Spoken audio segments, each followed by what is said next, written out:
I will finally admit now, and I have come to terms with the fact that my Polish Lancers are broken as shit. They're so good. You mean having 36 veterans in your face turn to isn't broken? No, the thing is, and It's not just stop. Two Can attacks. you say that sentence one more time? Polish Lancers are broken as shit. Okay, Toph, in all sincerity, well done. Congratulations on your win. Thank you. That's all it takes. That's all it takes.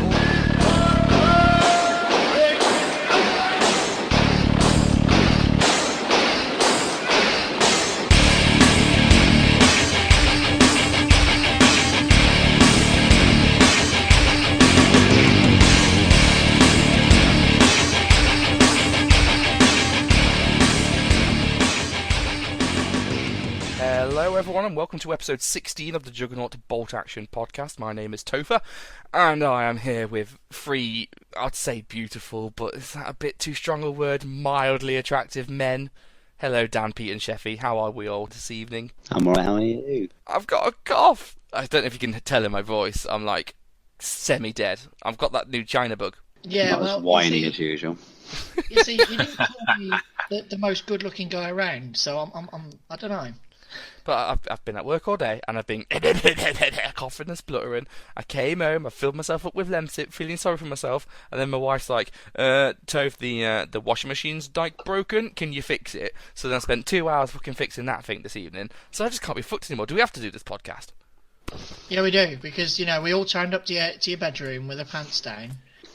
Yeah, the tradition. Well, Sheffy actually arrived, so we can't waste this opportunity. It's like the blue moon, isn't it? I mean, 30 minutes late, but yeah, you're right, that's fine. I mean, it is Chinese New Year, here he is. A wizard is never late. Mostly when he means to. You're a member of the KKK? This explains And it's so not, much. it's not Chinese New Year, that's tomorrow, isn't it? Isn't the Pope the head of the KKK? No, it is tomorrow because it's the same night as Burns Night. It's Chinese Burns Night. Didn't you know this? I mean, by the time this podcast comes out, it will be Chinese New Year. Year of the Sheffy? I don't know. It's Year of the Rat, so... Yeah, definitely Year of the Sheffy then, yeah. Are rats known for their flaky behaviour? But you can never find one when you need it.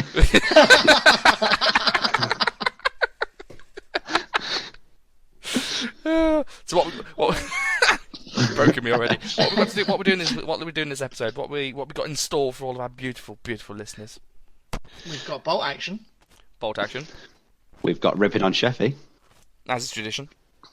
All I can think. Oh, sorry, I was just going to say, and more racism. That's better than what I was going to say. I was just going to acknowledge that as we are 16 episodes now, we are legal. Fuck, I was waiting for someone to make that Oh, stupid dear. joke. It's disgusting. Yeah, trust the priest to make it. Yeah. We're off limits to him now. It's only because Toph can't count to 16. Look, this is why I've got man flu, because I can't even be bothered to fight you. I'm just like, yeah, all right. I'm not even going to argue with that. Speaking of not arguing though, I'll tell you who I will argue with. It's all you losers out there in loser land who've not brought your ticket to our finest hour yet. Yes, you. I mean, you've You had sat there Christmas. listening. Get your ticket. Yeah, Get you your Christmas money, dorks. get a ticket. And if you're going, oh, but I'm broke at Christmas, you've had a payday now. Why haven't we got your ticket? Yeah, read the Geralt meme on our page. It does specifically state you have now had a payday. Come to our finest hour. Get your shit together. Yeah. It's only a tenner. You only need 600 points. It's going to be loads of fun. You don't need to play me. It's like the best combination. Don't need to play me or Dan either. Yeah. Well, I mean, we might need a ringer. Well, no one's ever played Sheffield before, so that's not an issue either. I mean, the most use he is propping up the bottom. It's probably the best thing he can do at a tournament. Yeah, so there you go. Sheffield will be ringer. Way! Propping up the upper middle. Same as the class you're in, right? Upper middle class. Absolutely, I make no shame in that. Now go and make me a sandwich. Fuck off, posh boy. Come on then, Dan. Prizes. What we got for our finest hour? Come on, let's help the advertisement go. Yeah, so already what we've had through is we've had a set of new bases from Gamergrass, and They look really cool. I put these up on our WhatsApp chat the other day, and they're the new urban style specifically made for bolt action, and they are absolutely fantastic. So we've got 3 blister packs of them. We've got about 1 million packs of Tufts from Boomtown Metals, who supported us last year as well. So that's yes, they're great. We've got a new gaming mat from Deep Cut Studios for people to play on. We have got some blister packs from the Berliner Bust range from Westwind Miniatures, and a couple of Jack the Ripper models from the Forged in Battle, their sister company as well. So we've got quite a lot already, and I'm expecting... Oh, I've also got some dice bags from KO Dice Bags as well. So we've got quite a lot of price support already, and watch this space because there will be even more coming, hopefully. People have made promises that I am duty bound to make them see out. So, yeah. Those dice bags look really cool as well. There's the dice bags are really cool. There's a couple of Russian and Japanese ones, so they're quite cool. There's nothing worse than someone claiming prizes that are cool which you didn't have a chance to get. And if you come to our tournaments, there's a prize for everyone. So if you want some of that shit, you best fucking come. Yeah. Yeah, man. It. So and talk to the people that came to our last event. Everyone walked away with a pack that was more than their ticket, and a lot more last time as well. And this time we're going to be giving equal amount of prize support to everyone as well. So you'll be walking away with stuff that's more than your ticket entry. Isn't Warlord sending some guys this year, this event as well? They will. They are sending. Currently, they've got 1 definitely coming. They might have 2, possibly 3. Ooh. So, because obviously we've been talking to Warlord a lot recently and working with them on some little bits and bobs. So we're kind of extending the arm of friendship a little bit, and we offered them that, you know, if they help support our event like they did last year, which I'm sure they will, they can have a couple of tickets to send some of their guys down. So at the minute they've got 2 or 3 coming down, which is quite cool. Can they send the guys who write the facts so they can fucking learn some shit? We were speaking a bit nice. We can't. We have to give it and take it. So go right. Well, there goes our long association with Warlord. Lasted all of what, 3 minutes? Yeah. Wonderful. Sorry, guys. Simon, if you are listening to this, Topher doesn't speak for the rest of us. Please send us free shit. Me and Simon have an understanding that he hates me and I accept it. So it's fine. Right. That's it. On with the episode. Yeah. Indeed. So, we're going to kick right off into our after-action report. I say our. I wasn't actually there, but the 3 Musketeers themselves, Pete, Dan and Toph, all went to Rebelkreig. Was it Rebelkreig #1, the first ever event? Is it called Rebelkreig? Yeah. So it's Rebel Base Gaming is the store in Cheshire that ran it. And I think they call themselves like Rebel Gamers or something. Is like the Rebel Base Gaming. That's like the club. Oh, and the Rebelkreig was the event. So the first question should really be: did all their base belong to us? I mean, it's ours now. Yeah, we own it now. That's now our store. It'll be shortly be rebranded to Juggernaut Base Gaming. As we conquer the world. Fabulous. So it was good then. Yeah. I had a fun time. Yeah, it was worth it out. Fun time. So this was a all day sort of a 9 to 5 jobby. What was it? 3 missions, 4 missions?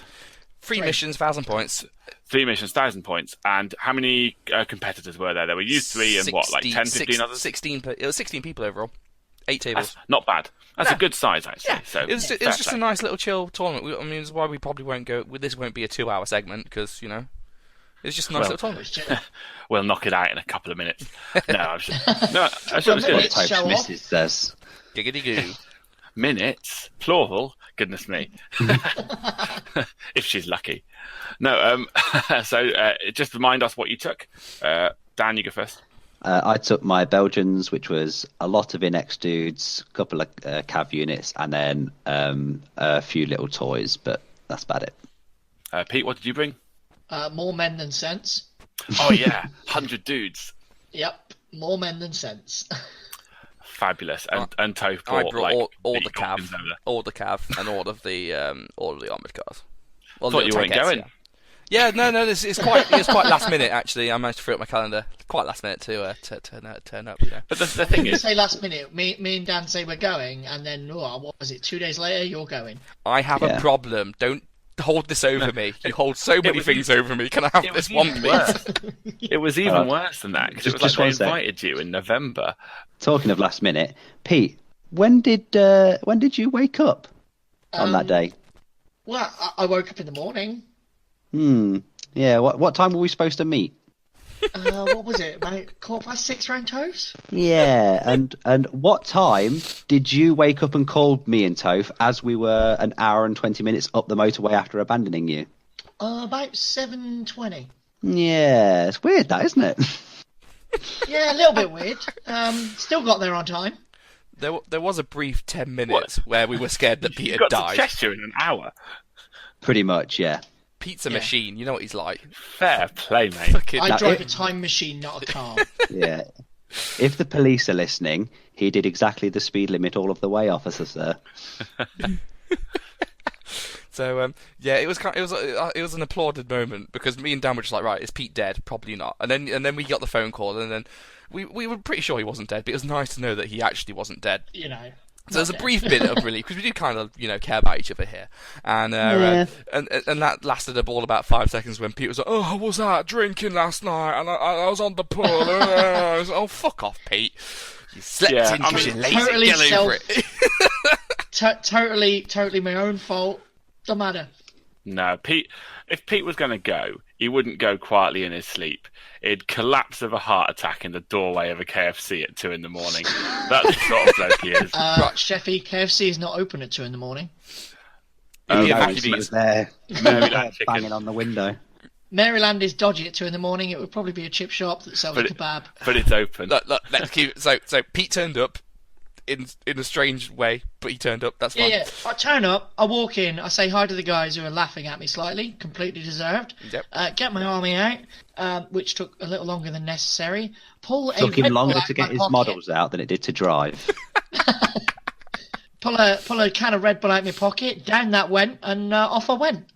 So yeah, Wonderful. and that's how it all And began.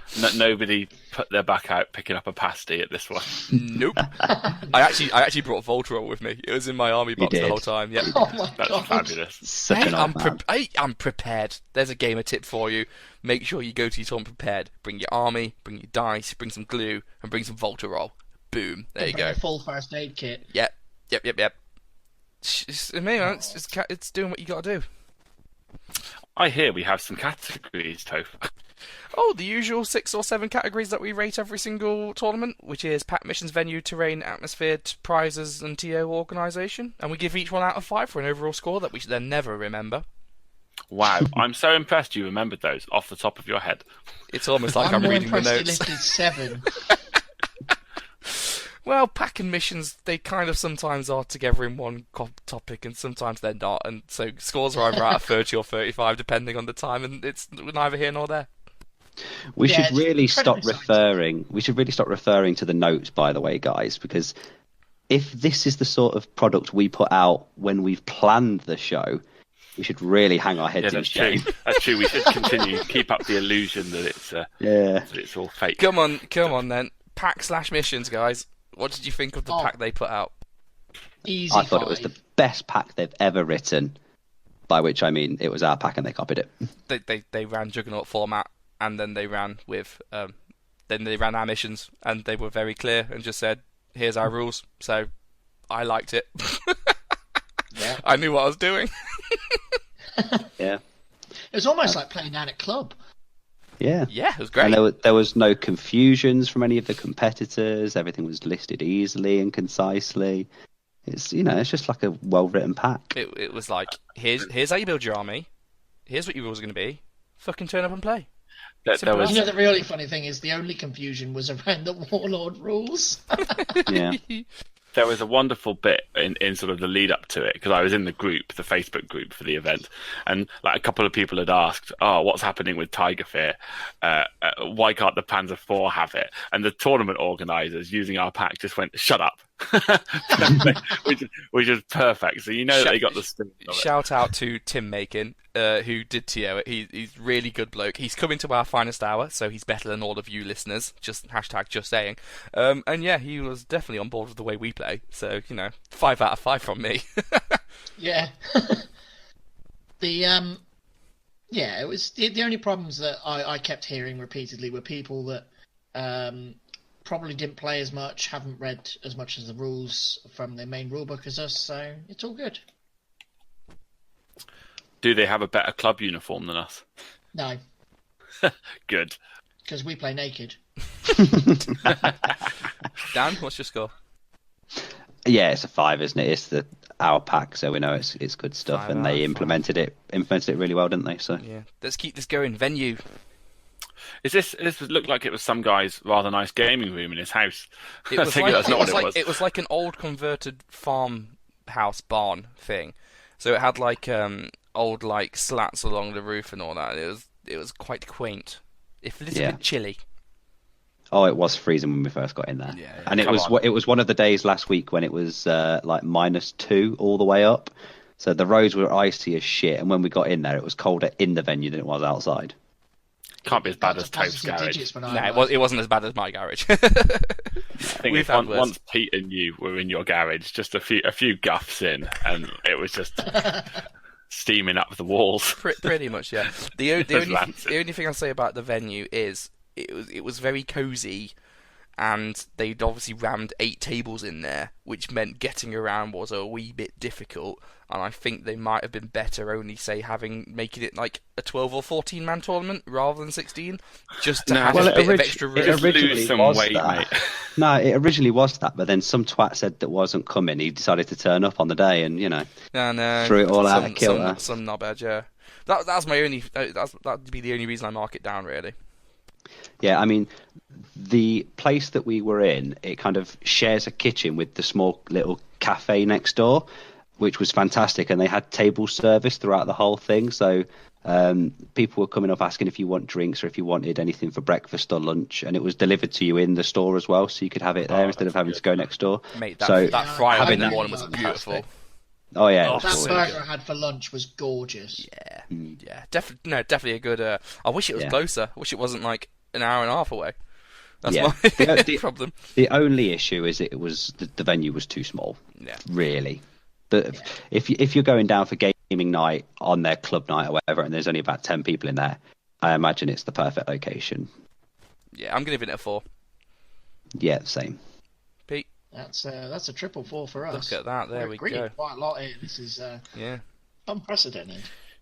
Sheffy, you saw pictures. What was your opinion on the terrain from the outsider point of view? No, it looked really good. There's a couple of boards that looked a little bit more Spartan than the others, but they're pretty well varied. And because most of the pictures that I'd seen were either of one shot of one board in action, or the whole room when it was empty of people, it looked like just a really nice space. It's a bit jelly, to be honest. I liked it.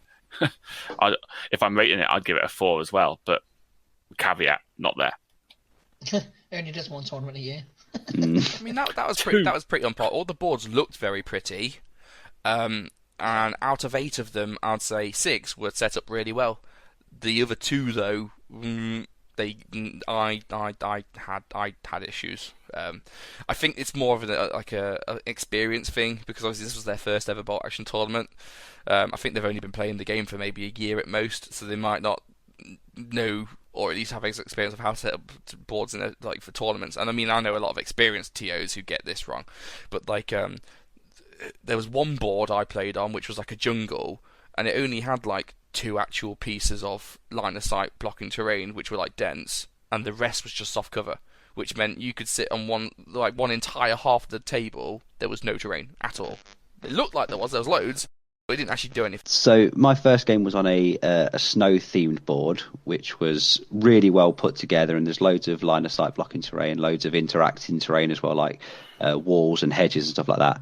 And then my second board was just a really, really dense ruins, and it was really hard to play on. And then the third board, which was when I played Toph in the last game, it was like playing on Donald Trump's hair.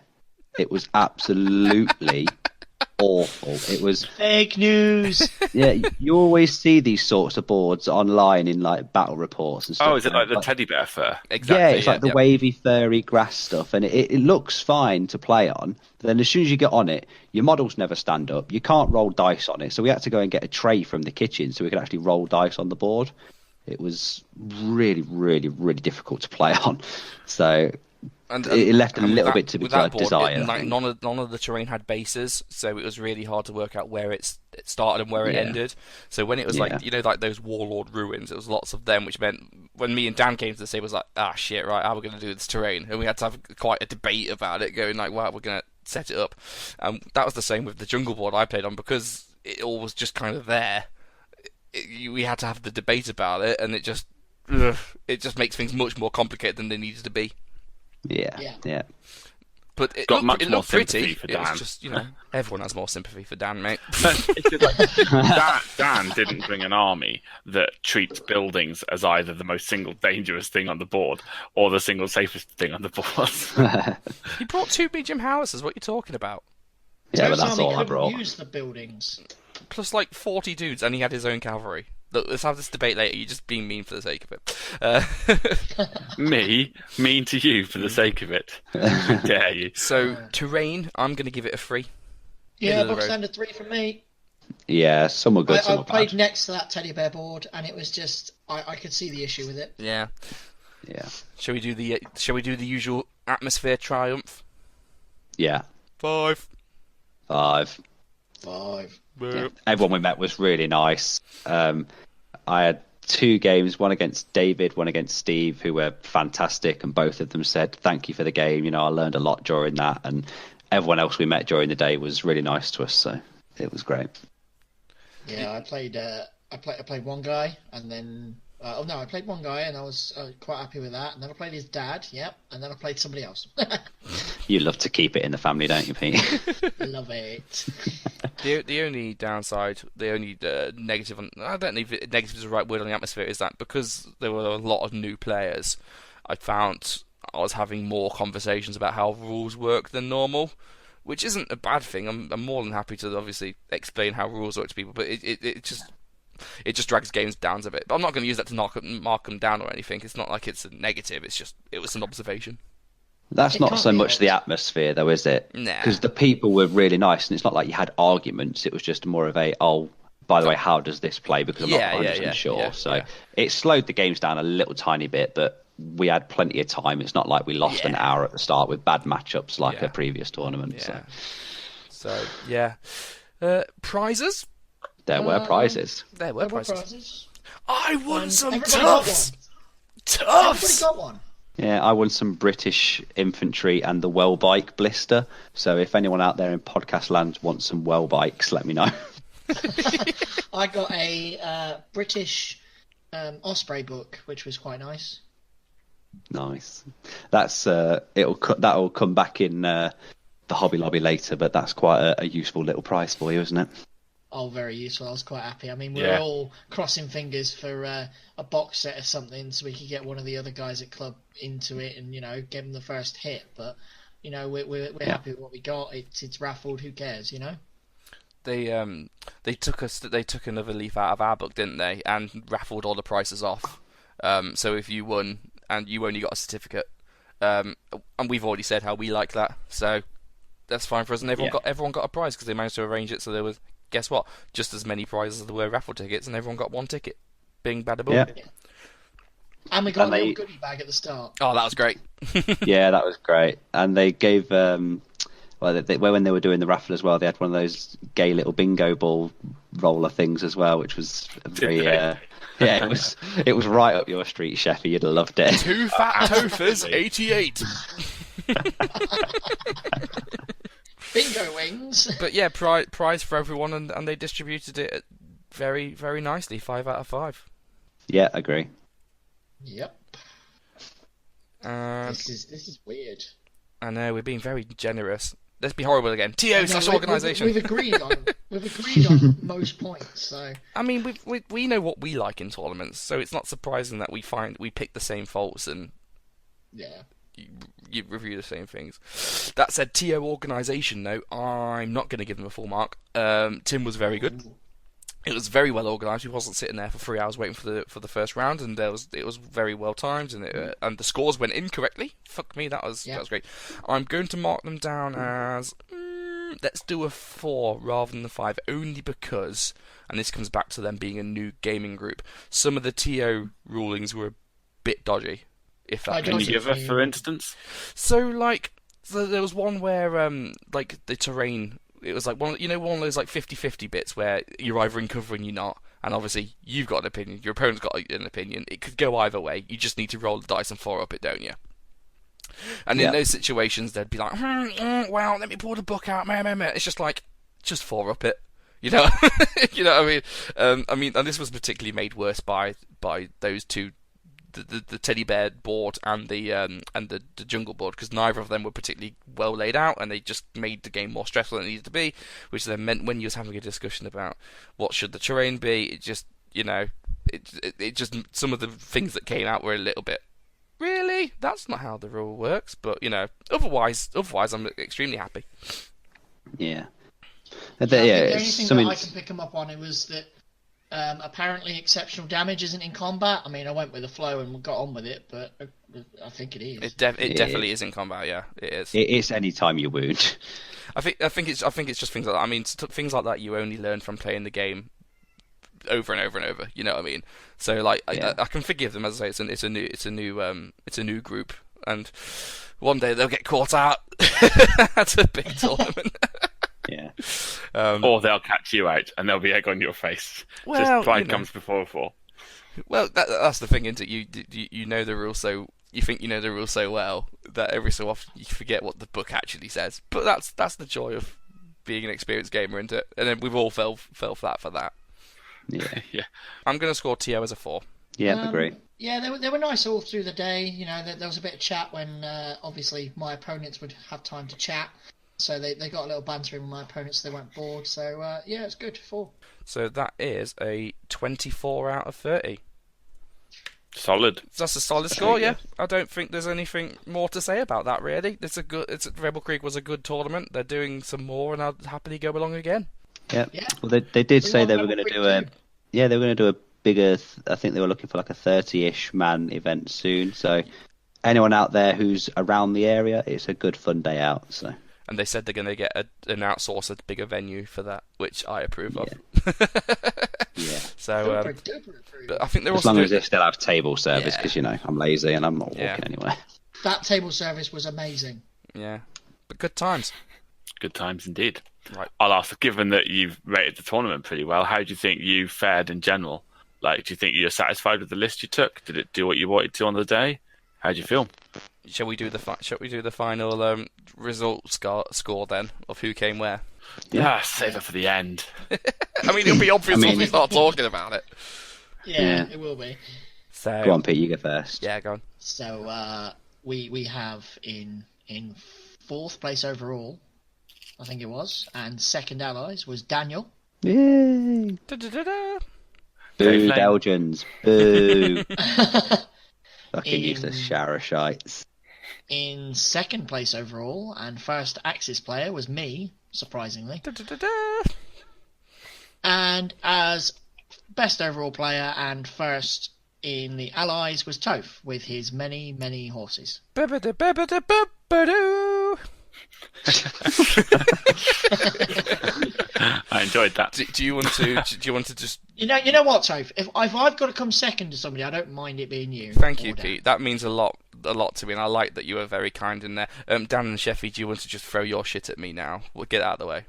But I don't know what you're talking about, Toph. Why don't you enlighten us? What are we meant to be mad at? I was going to say, Dan and I are like some of the kindest, most supportive people imaginable. So on the WhatsApp chat, Sheffield, upon hearing, because obviously you guys like to be kept updated while we're at these events, you heard that me and Dan were playing for the final, as we do a lot of these sort of tournaments, and you were egging for Dan the whole way. That's fine, I understand it. And then when I won, what was your quote, Sheffield, to Dan? I genuinely don't remember. Your quote was, "Does it suck when people get things they don't deserve?" Ooh. You see, all through that last game, I was hoping you two would draw. It was looking like it for the first 4 turns, to be honest. Yeah. And then, was well, hoping you for the could- first 3 turns maybe, and then my dice just went to shit and decided that they don't want to just, The hit or pass a The leadership game check. between me and Dan was a really weird game because for a start, I'm playing Dan at a tournament, and I don't know if you know it, me and Dan's history, but every tournament where I meet Dan at the final, he always fucking wins. Whether it's a bolt action one or a blood bowl one, I've lost the amount of times where I've gone, I'm pretty good at this tournament, and then the last game, Dan's like, fuck you. He did it at British Bolt Action League. He did it at the Jugger Bowl we did around Ian's house. He's done it before. It's like he gets a Dan and he stands and goes, yeah, you're not very good, So, by the way. I've now got a thing in my head now where if I meet Dan at a tournament and I'm immediately put on edge, I've got PTSD now. So You see, I've got the same thing. I played him second round at the BBAL, and I'm like, got to beat Dan. Got to beat Dan. it's going forward in this conversation, I just want you all to know that it's just Dan's face. That's all it is, it's Dan's face. Anyway, talking about Dan's face. So, as I was playing Dan, on the first 2 turns, we were playing kill points on a really shitty table where there's not much terrain, and we've got weird armies because I've got my Polish cav and he's got all of his Belgian cav and howitzers, and there's not much terrain in between, so we're basically playing a World War One game. So we're already on edge because it's Dan's face. And then for the first 2 turns, Dan hits about 4 or 5 times with his indirect weapons. Yeah, I hit the first 2 shots of my first turn were 2 mortars, and they both rolled 6s. And they both halved squads or annihilated them. And then he got a couple of hits on his medium howitz as well. I think within the first 2 turns, you'd basically annihilated maybe 3/4 of all my cav. No. In the first 2 turns, I'd got rid of about half the cav, but not touched anything else. That was all I did all game. That was all I did all game. But I I'm defending myself now, and it's fine because Dan and Chef are going to tear me to shreds later. It's Dan's face. It's the end of a tournament. I know how this goes. He's already taken out half my cav. I got a bit salty. Toph is on the verge of crying. I got a bit salty. It's fine. He I'll own got it. so mad. It wasn't that. No, give me some credit. It wasn't that bad. No. One of your lines was, "I just rolled the second 6." And bear in mind, people, when you roll dice, it's kind of random. Toph goes, "For fuck's sake, Dan, you always fucking do this." In my defence, you do. You do. Once again, listeners, I know I'm looking bad now, and it's fine. I'll own it. I've apologised profusely, and I brought Dan dinner. What more do you want? But it is his face. It is his face. It's just Dan's face. I've got a butter wouldn't melt face, man. But basically, I kind of forgot that Dan didn't really have any anti-tank. So although he managed to remove all my cav and I got salty as shit, once he kind of done that was it really. Dan just then couldn't really do anything. So then I just wrecked around the board. Are you saying turn 4 that you remembered you had 4 armoured vehicles? Well, yeah basically. Cause by the end of the game, Toph had 2 cavalry models left, and that was it. And he just, like I said, he just wrecked away from me every time I shot him. So I'd walk up, just like the 9 inches to shoot him, and then he'd fuck off 9 inches with my cav. It's like, I think the last 2-3 turns I only had 2 cav models left, but obviously each one of those were for the order die. So they just kept dancing around in circles, being trollololol, while my armoured cars went order dice. And I think it was like 7 kills to 4, I think, dice at the end of the game. It was 8-5. Yeah, so it wasn't major arse smashing, but it was a But for the last 3 turns, it was just I couldn't touch his cav because they just wrecked away, and his anti-tank guns just sat there safe or his armoured cars sat there safe in the lodge that I just could not touch them in any way, shape or form. And they just went, okay, I'll shoot that unit. Oh, that's gone. And it would be like things like you kill 3 out of a 6-man inexperienced squad. Well, they obviously going to fail their leadership check because, that's how the dice were rolling. So basically, the game started shit for me. I got salty as shit and was a little bitch about it. And then I managed to pull it my way and won the tournament. But by that point, Dan's already called me out for being a little bitch. So I apologised profusely and brought him dinner. And then Sheffield gave me loads of shit on the good old WhatsApp page, as did a few other Juggernauts actually. And then I got home and my wife was basically like, eh. And from what's that film with Gru? Despicable Me. You know the scene when he's like he's made a spaceship and he's showing his mum. And Yes. she's like, And she goes, "Look, mummy, I built a rocket." And she's just like, "Meh." That was what my wife was like when I got home from work, from the tournament. I was like, "Hi, Cat, I'm back. I've got this tournament." She's like, "Eh." So I was like, "So Dan hates me, Sheffy hates me, the Juggernauts hate me, and now my wife hates your me." wife doesn't care. And I've got my 12-inch dildo trophy, and for what? So there you go, punishment received. Can we go back and score TO again? Because I forgot to say that they only released the picture of that trophy after we submitted army list, so they get a 1. So that's the drama anyway. I'm not What going you're to saying, be. Dan, Yeah. is that the second you saw that trophy, you wanted to swap your Belgians for your US and just go full ham. Mate, as soon as that trophy was mentioned, the tournament actually became a real tournament. That's the real reason. That's the real reason Dan's giving me shit. It's not because I got salty. It's because he knows I took that dildo off him. I'm not No, going to be mean. I got salty because at no point during that game did you look like losing, and yet you were still whinging. Oh, come on. When you're losing 4 fucking units in a row from indirect, you definitely look like you're losing. I didn't take any dice off you for the first 3 turns. Dan, you know why? You took at least 3. You know why this is a problem, though, Dan? Because you know how you, and Pete will back me up, you know how you always say, "Oh, yeah, but I'm shit at bolt action. Oh, yeah, but I'm shit." It means nothing you say ever means anything. Fight. Jerry. Maybe if you stop am. talking Dan is such shit at smack, bolt Dan, people would believe you more. Yeah. I am.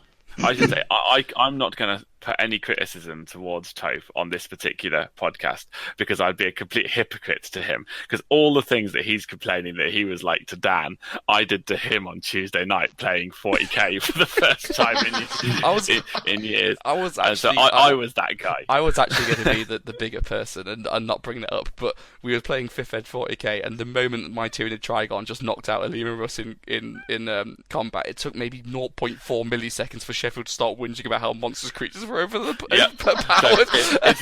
It's an addition we've not played for 7 years, but it took seconds for me to go, "Oh yeah, these are broken in this edition." It's fine. I'm the devil of bolt action. I understand, and the thing is, it doesn't matter because even if Dan had won, people would have said I won anyway. So it doesn't. It's fine. I'll own it. The thing that got you the grief is not the winning; it's the spending so long talking about all of the weaknesses of your list, saying that you're not bringing the hardest list you could have, talking yourself down, and then going and smashing face. Okay, let's do some post-event talk then. Do you want me to talk about my list? Oh, yeah. No, it's all right. I'm just saying it's the disconnect between it. It's like because Dan from the first moment was like other than his whole "I'm crap at bolt action" when he's clearly not thing. Like Dan was like, I'm taking Belgians and they're not very good, but I'm going to take the hardest Belgians I can work out. So he at least had the integrity to own it from the beginning, and it's your unwillingness to own it from the beginning that got you the grief. What Toast's basically done here is gone, my army's shit. Oh no, it wins. It's basically Dan shit at bolt action stick. Yeah, he's pulled it down. It is. He's done a Dan. Dan, do you understand how annoying you are now? No. But it's all right. Like Dan and I can't be too long, too mean because at least justice was done and you didn't win the painting award. Yeah. No, I won the wacky list award. Absolutely deserved. Yeah. It wasn't that wacky. Well, you know, not as wacky as yours. The thing with you're robbed a little bit. It's just that you never see Cav, do you? So that's why it got it, because you never. And they do look good. They do look good. Yeah. Nah, I was happy with that. I won't want to win the tournament and win a painting award. That's a bit over the top. Just a little bit. Yeah, but and you don't want 2 undeserved trophies in one go. I'm sorry, okay, but going back to my list with my games, I will finally admit now. And I have come to terms with the fact that my Polish Lancers are broken as shit. They're so good. You mean having 36 veterans in your face turn to isn't broken? No, the thing is, and Just stop. Can you say that sentence one more time? Polish Lancers are broken as shit. Okay, Toph, in all sincerity, well done. Congratulations on your win. Thank you. the thing is, and that's all it takes. All you listeners out there in podcast land can roll your eyes at me now. The thing with Now the thing I compare to, the most broken list I always think I can use is my Soviets. You know, when I do my 25 dice list, bring all the Katushan heavy houses, blah blah blah. And the way I play with them, it feels like, you know, if you're like a racing driver, it feels like you're in control of a fucking F1 car and you're just running around, rings around everyone, and you're just gonna win because you're that far over the top. You know what I mean? Yeah. It's like if you get into a fight and you've got a sledgehammer, you just hit them with it and you've won. It's like that kind of feeling. With my Lancers, I have to work at it more. You know what I mean? Like with my Soviets, it's a scalpel. Yeah, with my Soviets, you just point and click. You go, "Where's all the units? I'm just going to fire the Katyushas." You need to actually have skill to use the Lancers. Yeah, with my Lancers, if I just run headlong into the opponent, I tend to lose because then they just set me up to hard charge them in combat, or they just go into ambush. Like with my Lancers, I've actually got to take things like enemy orders into account and terrain. And it's a lot more difficult. But when it does come off, it comes off really good, and it's really horrible when it all works. So that's why I've been a bit hesitant to say they're OP as shit. But now that I've kind of figured them out and won a tournament with them, yes, they're fucking OP as shit. I apologise for trying to deny that. They are OP as shit, but they're just a lot harder to use than Soviets. Deal? And they're much better than Belgians. They're a lot better than Belgians. Yeah. Do you forgive me now? Am I in your good books now, guys? You were never out of them. You were never in my bad books anyway, Toph, because you did apologise and buy me dinner. So, and it was a free ticket, so you know we weren't that bothered. And we're now even after what you did to me at the British Bar Action League round 2. Well, I don't know. I think you still got a bit of a prolapse from that. Ouch. Can we hear about Pete now? I want to hear about Pete. Hey guys, we had a 2-hour, 15-minute time limit for all our games, and all of my games finished in 2 hours. Even I with was well 100 happy. men. 100 That is a men. miracle. Moving 100 men, 2 hours, no problem. That is a minor miracle, mate. So Yeah. just remind everybody what your list was, because it was 100 men and what? It was Panther. a second lieutenant, 50 Volkssturm, 50 Ostrupen. Yeah, that's right, 50 of each. A Panther with a Juggernaut discount, gotta love that, and a little bike. Bring, bring. Nice. And that bike carried every game. No, actually, the bike was just floating around being annoying. He didn't really get a lot of chance to be massively effective because I had to space the squads out enough so they could shoot. Having 100 blokes is weird. I had somebody come over to my table game 2. I'm up against a Waffen SS list that's all veterans and things, and I'm all over it. But but by about turn 4, they've come up and they look at my dead pile and think, "Oh my god, he's getting battered." They look at the table and go, "Holy shit, how's he still got all that there?" Yeah, you can lose an entire army's worth of men. I've got 55 left. Don't worry. Yeah. I get how Joe feels when he's running rings around people because it's like I have all of these dudes. Oh no, I lost the squad. Ooh. Do you reckon it's a viable strategy then to take to like a GT then to just bring like 200 dudes or as many as you can fit in and then just do that? Or do you reckon it's only a fun list kind of thing as a concept? It could be a viable strategy, but it needs a bit more teeth in it. I'd have probably, looking at it, dropped 2 squads and put some teeth in it. And maybe made the Panther something a little more useful. Because although I like my Panther, good old Big Bertha, 2 out of 3 games it did not a lot. I guess. Well, whilst Toph's list is quite precise and intricate, like he described earlier, Pete's is the definition of getting smacked in the face with a brick. There is no subtle to it whatsoever. You know the It's not a scene brick, in mate. Home Alone when they're running up the stairs and the paint cans come over the top? I wouldn't call it a brick. I'd call it like a sprinkler. It's always on and it's always in. Do you reckon that Germans was the best national rules to go with such a horde army, or do you reckon you could do better with like Japanese or Americans or something? No, it's Japanese would have been far better for the way I was using them because I was thinking first game, what would Toph do? Well, let's ignore that I have rifles and charge people. Yeah. Yeah, basically. Hey, that was legit. When you're like, I'll throw 10 guys at these 8 vets. Oh no, I lost all my squad, but there's only 2 vets left. I'll throw 10 more guys at them. I win. It's fun, isn't it? Japanese would have been far better, as would Americans, because their inexperienced troops would have actually been able to use their rifles. Yeah. Yeah, that's the problem I had in my list, but we'll come to that in a minute. It's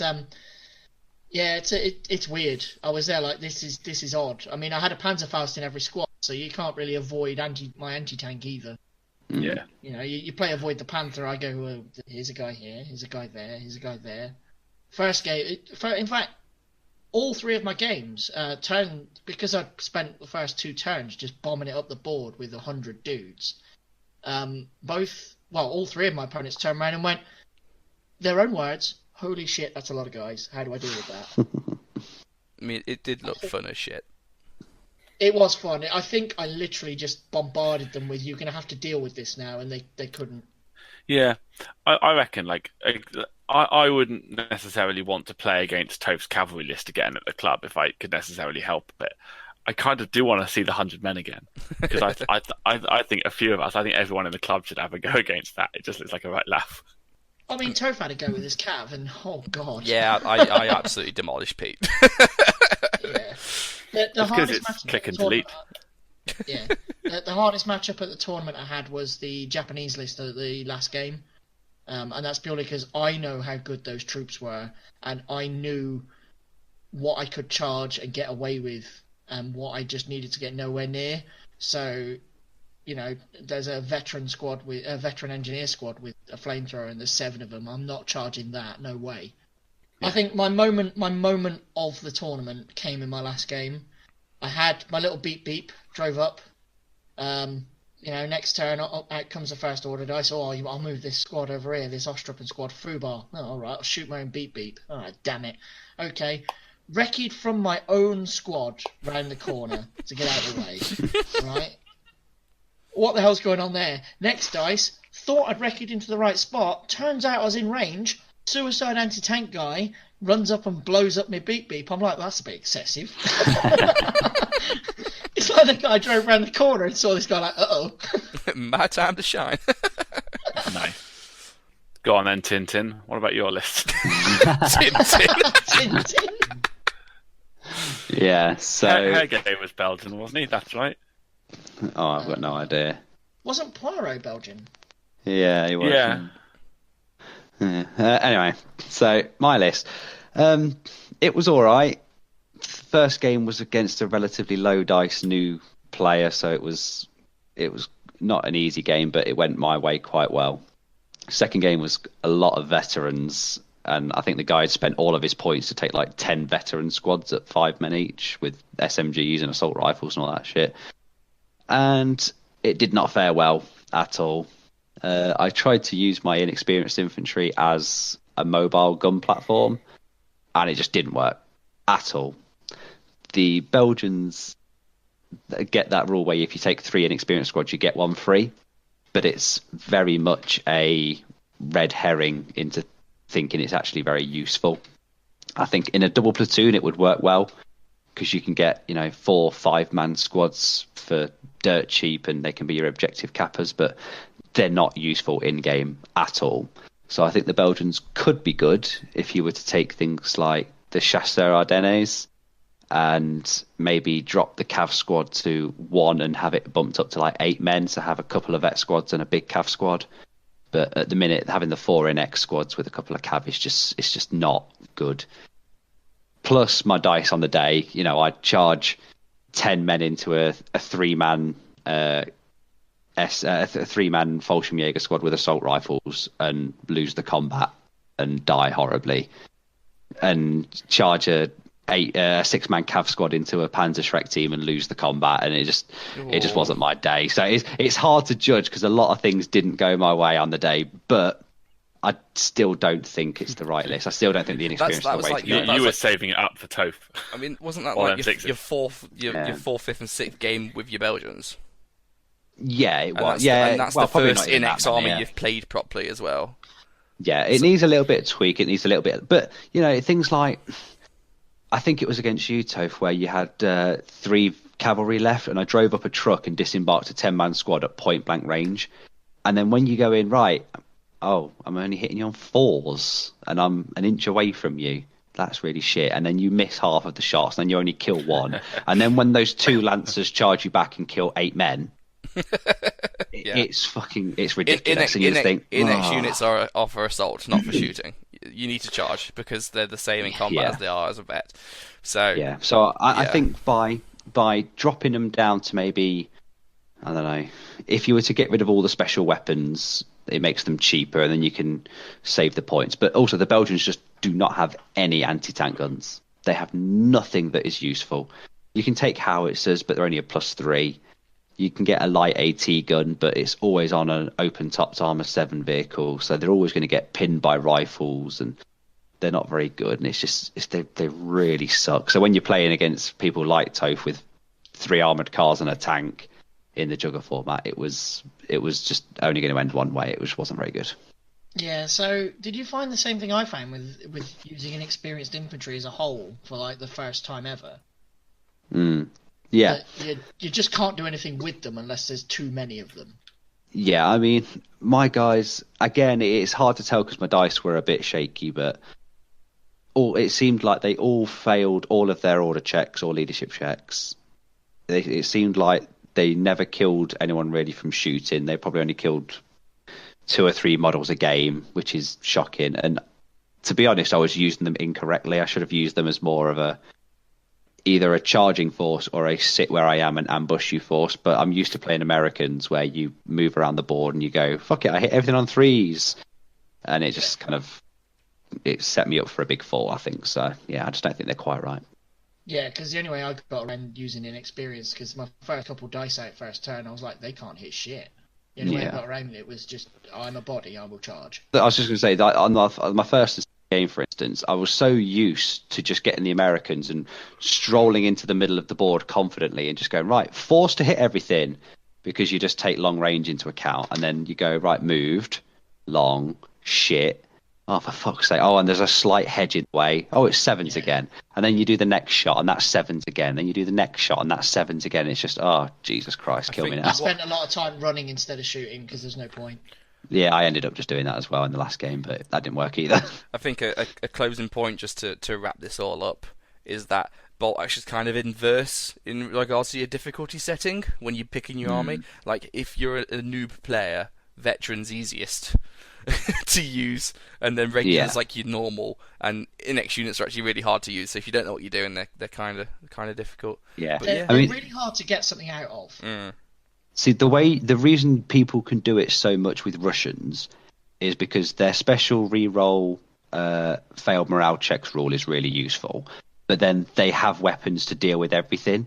So, like, if you're a Russian player, it doesn't matter if you've got 5 inexperienced squads, because that's not your anti-tank. You take 3 dog mines for that, and they're not your anti-infantry because you take Katyushas and howitzers for that. And they're just kind of there as fodder, really. But in the Belgians, because you haven't got all those super toys, you need them to actually do something. And yes, I took 2 howitzers and 2 mortars, but they can't kill everything on the board. Yeah, I need infantry to do something. I had an over-reliance on that Panther to actually just scare tanks into shooting it, because there's no way I was going to do anything with the infantry. When you shoot, I had 10 Panzerfaust. When I shot one game, I shot 6 of them. They all missed. It's like, great. Yeah, they're just not reliable enough. But I'll try them again at another friendly tournament. They might be the proxy, the stand-in army for not One Step Back 2 or something like that. But they'll definitely be used at club for now, but that's about it. They won't see another proper tournament again. I wouldn't take them to the next GT, for instance. All right, and that was Rebelkreig. There we go.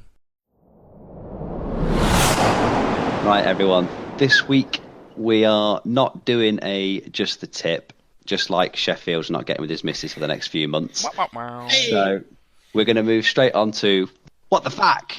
What the fact? What the feedback and questions section. So this month we've actually been a little bit light on messages and stuff onto the inboxes, but Jugger Spurley, we've got to give you a shout out for bringing the meme game and tagging Sheffield in every single box picture in the world ever. So thank you for that, mate. I'm genuinely impressed at the amount of memes he's got. Yeah, It's ridiculous. It must be about 30, I think, and I've tried to do a counter to a few of them. But the thing that I can't work out whether I should be really angry about it or really impressed, because on the one hand, yeah, he's been tagging me sometimes multiple times a day with irritating pictures that just wind me up. So yeah, it's really annoying. But at the same time, it does appear to have worked, and people are not posting as many pictures of boxes. So if the sacrifice that I've had to make is spent January and December being annoyed to hell by Spurley, if that's what it took to clear the box pictures out of the Facebook group, well... But I tell you what, we have had a few people putting pictures up and then tagging you themselves rather than waiting for Spurley. So thank you for that, everyone. We've also had a special place in hell for you. You know who you are. We've also had an uptick of people liking our page, because obviously Spur's been tagging the Juggernaut page as well. Yeah. And we've had about 30 new likes in the last month. So all you new listeners who are here specifically because of Sheffield's hatred of boxers, hello and welcome to the Juggernaut Ball Action Podcast. I'll dedicate this episode to you. And if you're listening to this one and wondering which episode got the whole thing started, it's in the back catalogue. It's episode 7, Boxual Genocide, I think. It is called Boxual Genocide, but I couldn't remember which episode it was. So well done. Go find it. I don't know. Go find it. Just listen to them all. Yeah, basically. You just start at 1 and listen back through. Until no, don't start at 1. Start at 3. Start at Codex Panzerfaust. I think that's when we kind of stop being at least initially shit. We still get better from there, but, you know. We've still got a long way to go until we're coherent. Yeah. Boxual Genocide is episode 6. One out. Sorry. Fail. I know. So, mate, I don't even remember the fucking episode names, so... So, following on from last episode, I have been in communication with Tristan from the Bacon Burgers. He has brought his ticket for his flight over in the summer. So it is confirmed he is joining us for coming to when we do Not Two Steps Back, which I can confirm, although tickets aren't up yet, will be on the 1st of August this year. So get that shit in your calendars. That's a spoiler. But Tristan's coming. He's been talking about our pack, so he's been working out what he wants to bring. And he's still my favourite person, just because he reckons Pete sounds just like Johnny Vegas. Okay! You look like Johnny Vegas too, mate. It's certainly the closest faster than I am. Monkey! What are you talking about, Monkey? Cup of tea. Where's my tea, Monkey? Milk and 2 sugars, Monkey. I can't think of a character that Toph looks vaguely like that has international appeal. Apparently, I look like that cricketer bloke, Ashley Giles, or at least I did when I was younger, because my brother and my dad used to take the piss out of me all the time, and I don't even know who he is, so I couldn't join in. No. I've got Droopy the dog. Then. Oh, thanks, mate. You are very jowly. I look like a generic fat bloke. You know what I mean? Just like... I definitely have a dad face now. It's awful. Wait, have you seen American Dad? Yeah. Do you know who Mr. Tuttle is? No. All of you out there in on, podcast land, Google action. Google Mr. Tuttle from American Dad. I'm going to have to do that. Mr. Tuttle. Oh. Yeah. Oh, you're horrible. That's horrible. I'm not saying you're wrong, but it's horrible. It's fine, mate. I look like Ed Norton from American History X. It's fine. You do look like Edward Norton, yeah. Yeah. That's fine. If you crossed him with Barry Chuckle. Right, anyway, back to Tristan. So, his list for Not Two Steps Back, so this is following Juggernaut format. He's brought British, and they're normal British, actually. It doesn't say what he's gone with, but he's not got a free engine squad, so probably up an atom or some shit like that. Who knows? Yeah, South Africans. So, well, who knows? So it's primarily LRDG, which he's configured to fit in our pack. He's got a regular second lieutenant. He's got 3 10-man commando squads. Each one's got like 5 SMGs and an LMG. So that's a lot of veteran dudes with tough fighter. He's got his 3 arty observer. He's got a regular light mortar, a regular boys anti-tank rifle. He's got a light artillery piece. He's got an LRDG truck with 2 MMGs and a light AT gun. He's got 2 trucks. Each one of those has got a machine gun. And then he's got 2 more. And then he's got another LRDG truck with 2 machine guns and a light autocan. And then he's got an SAS Jeep. So basically, he's got a third truck. So basically, he's got 30 commandos in trucks with machine guns, backed up by a load of soft skins with machine guns on them. Lots of recce, lots of boom. What's your thoughts? That's a lot of machine guns. It's Is a lot. Yeah, is he proxying orc models for this? Because that's a lot of DACA. it is. I mean, they There's a function lot the of same way as SFW. orcs because you get the commandos Yeah. and you run at the enemy and you get out and you beat the shit out of them with it. I mean, You all know- I'd say is don't. If you get bored with your opponent going down, don't be surprised. Yeah. I mean, to be You fair, don't, they're but not actually, they're not those that bad. trucks, they are like orc trucks, aren't they? In bolt The action. LRDG, yeah. No, like all trucks, all transport truck vehicles. That like, there's no point buying any guns or upgrades for them at all. You take the basic, cheapest model you can and use them to ferry the elite squad wherever you like. That is exactly how orcs play. Mhm. I mean, Tristan's brought his trucks machine guns. It's only because he's saving all the points on LMGs. Well, I mean, when you've got two LRDG trucks, an SAS Jeep, and then 3 trucks with machine guns, that's an awful lot of 6+ soft skin running around putting pins on shit. That's like 6 vehicles. Yeah.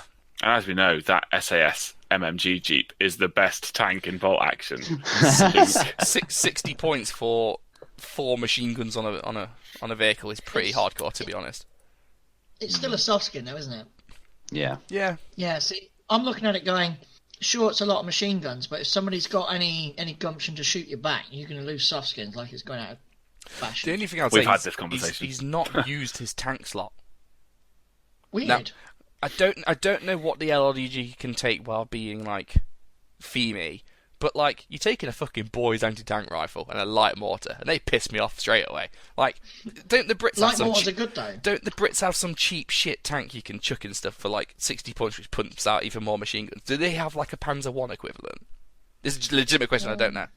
I don't think they do, you know. No. I think the cheapest might be like the Tetrarch. Yeah, maybe. but that's not MMGs. That's like light He, No, need- no. he needs to drop the light mortar and the boys and add a 64-point mortar carrier. All right. Oh, Yeah, yeah. that is really good. They're well annoying. Yeah, but I like this list actually. It'd be interesting. I think he's a bit light on anti-tank because he's only got 2 light guns and the boys, but it's obviously fit into the theme. That's So- all right. He'll match up with the person who's put a tiger in 600 points. Yeah. Yeah. Are you counting the light artillery as a light gun as well? Well, I mean, you won't really use it to. It's a £25 Well, isn't it it? is. Oh yeah. Light Oh, therefore, artillery. I take it all. I take it all back. It's got 3 light AT guns. Yeah. Fuck me. He'll be fucked when he comes up against the tiger though. Helping Yeah, you out. can ignore that. Well, yeah. I mean, the 30 commandos will make fucking toast out of anything they charge. Yeah. I think it looks good. I'm intrigued to see how it goes. I think there's you could trim it and you could make it like obviously tune it up, but for saying he's sticking to the theme, I think that's a good show. And he's got to bring it, all the way across that large river. Do you reckon it'd be worth adding the taking out the SAS Jeep and adding another LRDG truck? Because for 10 points you drop 2 machine guns, but add a AT gun or a light autocannon or something a bit heavier. I think he's got enough as it is, hasn't he? Do you He's already got reckon? 2 of those, hasn't he? Well, yeah, but he's already got loads of machine gun trucks, so pins aren't an issue, but anti-tank could be. I don't know. Just thoughts popping around. Well, he's got 3 light AT guns, so he should be fine on that front most of the time. It's only the heavier tanks he's going to struggle with. So I guess he can go for flanks and shit, can't he? yeah. You just ignore him, just wreck out of the way of him. Do the LRDG trucks have recce? Oh, they fucking do. Shit the bed. Aren't they the stupid ones that get to move and then they get a 4+ recce after they move? that's Only in their selector. yeah, in a specific that's selector right. which you can't take because we're Because we wrote the rules properly. Yeah, no, but I think he is doing exactly that because CanCon is currently happening as we speak because obviously time difference. So the biggest tourney in Australia, and he's playing with a list very similar to this at that tournament. So they're probably doing the recce bullshit there, Yeah. which is funny, controversial. No armor platoons except Tristan's got an armor platoon at CanCon, and they let it in even though it was no armor platoons. Because it's a theatre selector, isn't it? I don't know the details. I just called bullshit out, but it's not my tournament. I don't give a shit. Yeah, that's true. But yeah, thanks for sending that interesting. Good list, and I'm looking forward to seeing it play in August. August, best month in the world. Anything? Just to jump in. Literally in the last 5 minutes, Ben Gaffney, one of our followers on Facebook, has pointed out that Akhtar and the Bolt Action New Tasmania lot are doing an event on the 21st of March in Tasmania. And he's saying that it's too expensive to come to England, so he's going to that. I thought it'd be cool to shout out that they're doing another Operation Campligne or Campligne. I'm sure the terrain will be literal like piles of gold. Yeah, exactly. That'll be some absolutely gorgeous terrain. Yeah, but they won't be playing Juggernaut Selector, so who cares? I don't know. I mean, Akhtar, you need to up your game. Is it how many people are going to Taunton? Is it like 9, 10 men maybe? I didn't know if I can't see that population. Yeah, I was going to say. Or not. We're throwing stones, but they put on some really good events. So the kind of terrain jelly. that they do is Kind of stupid. jelly. Yeah. They've done events before. I'm pretty sure there were some pictures of something last year, and they had an absolutely huge space, and like there was space to for everyone to sit in a wheelchair and wheel around all the tables. It was crazy big. Speaking of random shout-outs, we had some dodgy ones. Charles Strange said there's nothing better than an Italian tank platoon. Opinions, guys? I mean, he's lying. He's lying. Yeah, but don't they have that 8+ tank with the 25 machine gun shots? That's pretty dope. No. That's all he's basing it on, though. No. Yeah. There's the. But then you're going to play the infantry, and that's where No, there's the tank that can forward deploy, and counts as in hard cover. I think it's the armoured car, isn't it? No, I think it's like a proper 8+ tank that can deploy as a forward observer.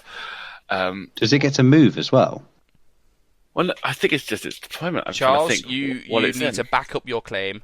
You need to make a list, send it in, and we'll have a proper discussion. Because right now, we think you're talking bullshit, mate. Are you sure he's not thinking of the Panther term?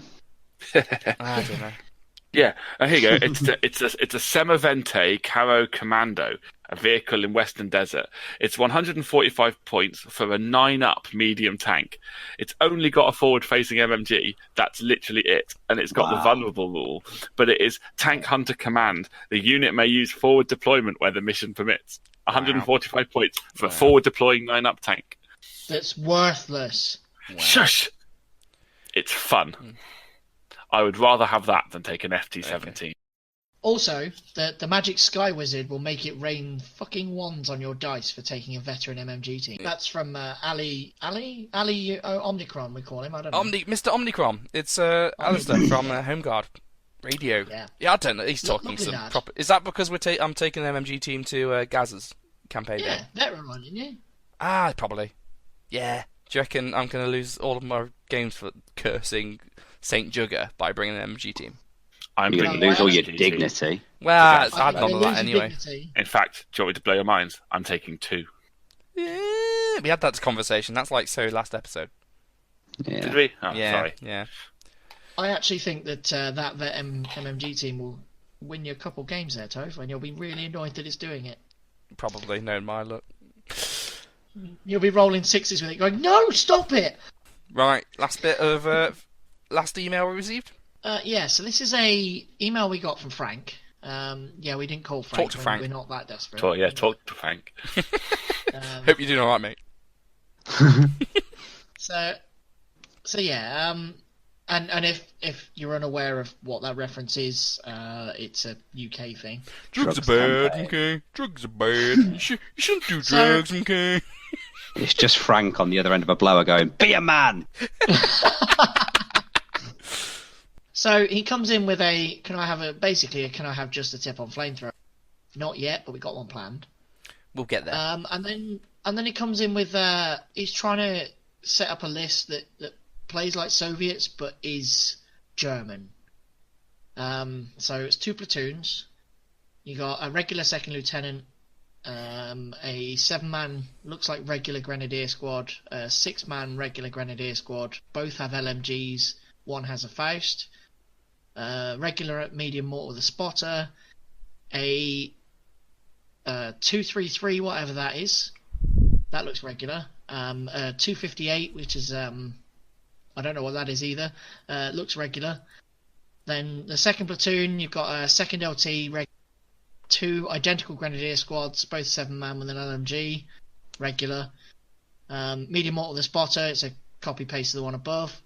a 233 again, and a Panzer 1. It comes as 1,000 points, 12 dice. So the 233s are, you know, the 8 rads with light howitzers.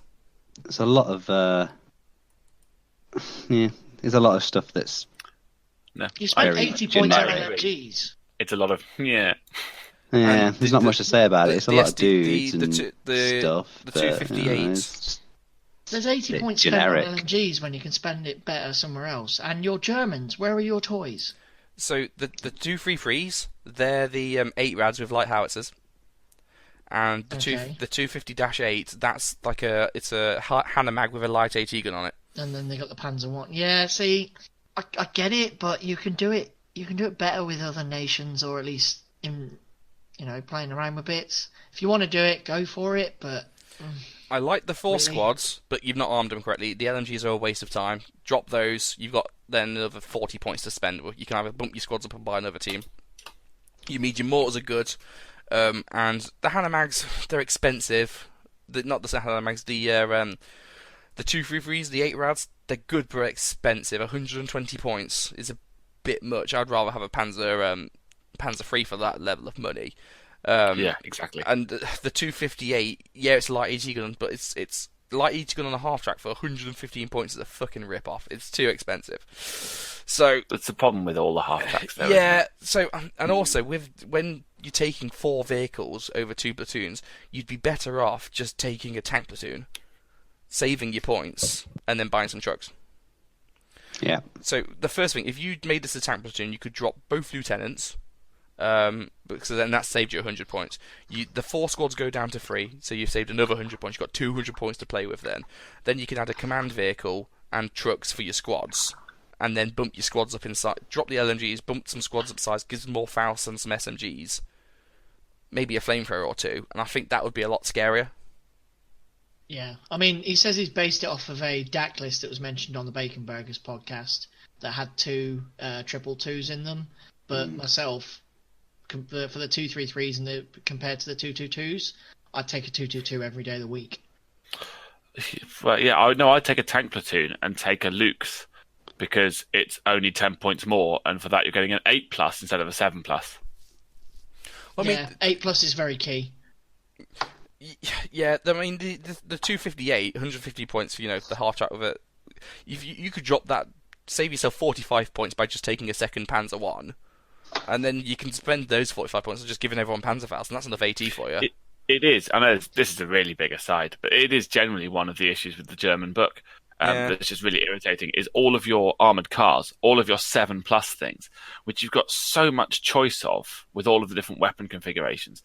They're just so many points, especially when you can take a slightly less good weapon that'll do the same job on a much better chassis of an 8-up or 9-up for similar points. It's just that's the problem with the German tanks. Why would you want a Puma when you can take a well-equipped Panzer III? The problem is the problem for Germans is the Panzers exist. So when you look at any other option, yeah, but the Panzers exist. So I mean, the Panzer III is such a good tank. It's kind of like, why would you take anything else? and it's sort of like it somehow manages to fit in all of the wrong sort of points brackets as well. It's like the Hanomag being 90 points is exactly too expensive to be justifiable, because then actually it's the cost of 2 trucks that'll perform the same battlefield role, but there's 2 of them. Or you can just save the money and buy a 250 and take a smaller squad. It's just irritating. So he further on in his email, he said there are 9 machine guns in total, and his plan was to pin units into immobility and drop mortars on them. The 3 light howitzers can pin enemy tanks, as his meta isn't heavy on armour. Ideally, his opponents won't have the dedicated AT to take out that many armour 7 vehicles, of which he's got 4. Which isn't that many in the grand scheme of things.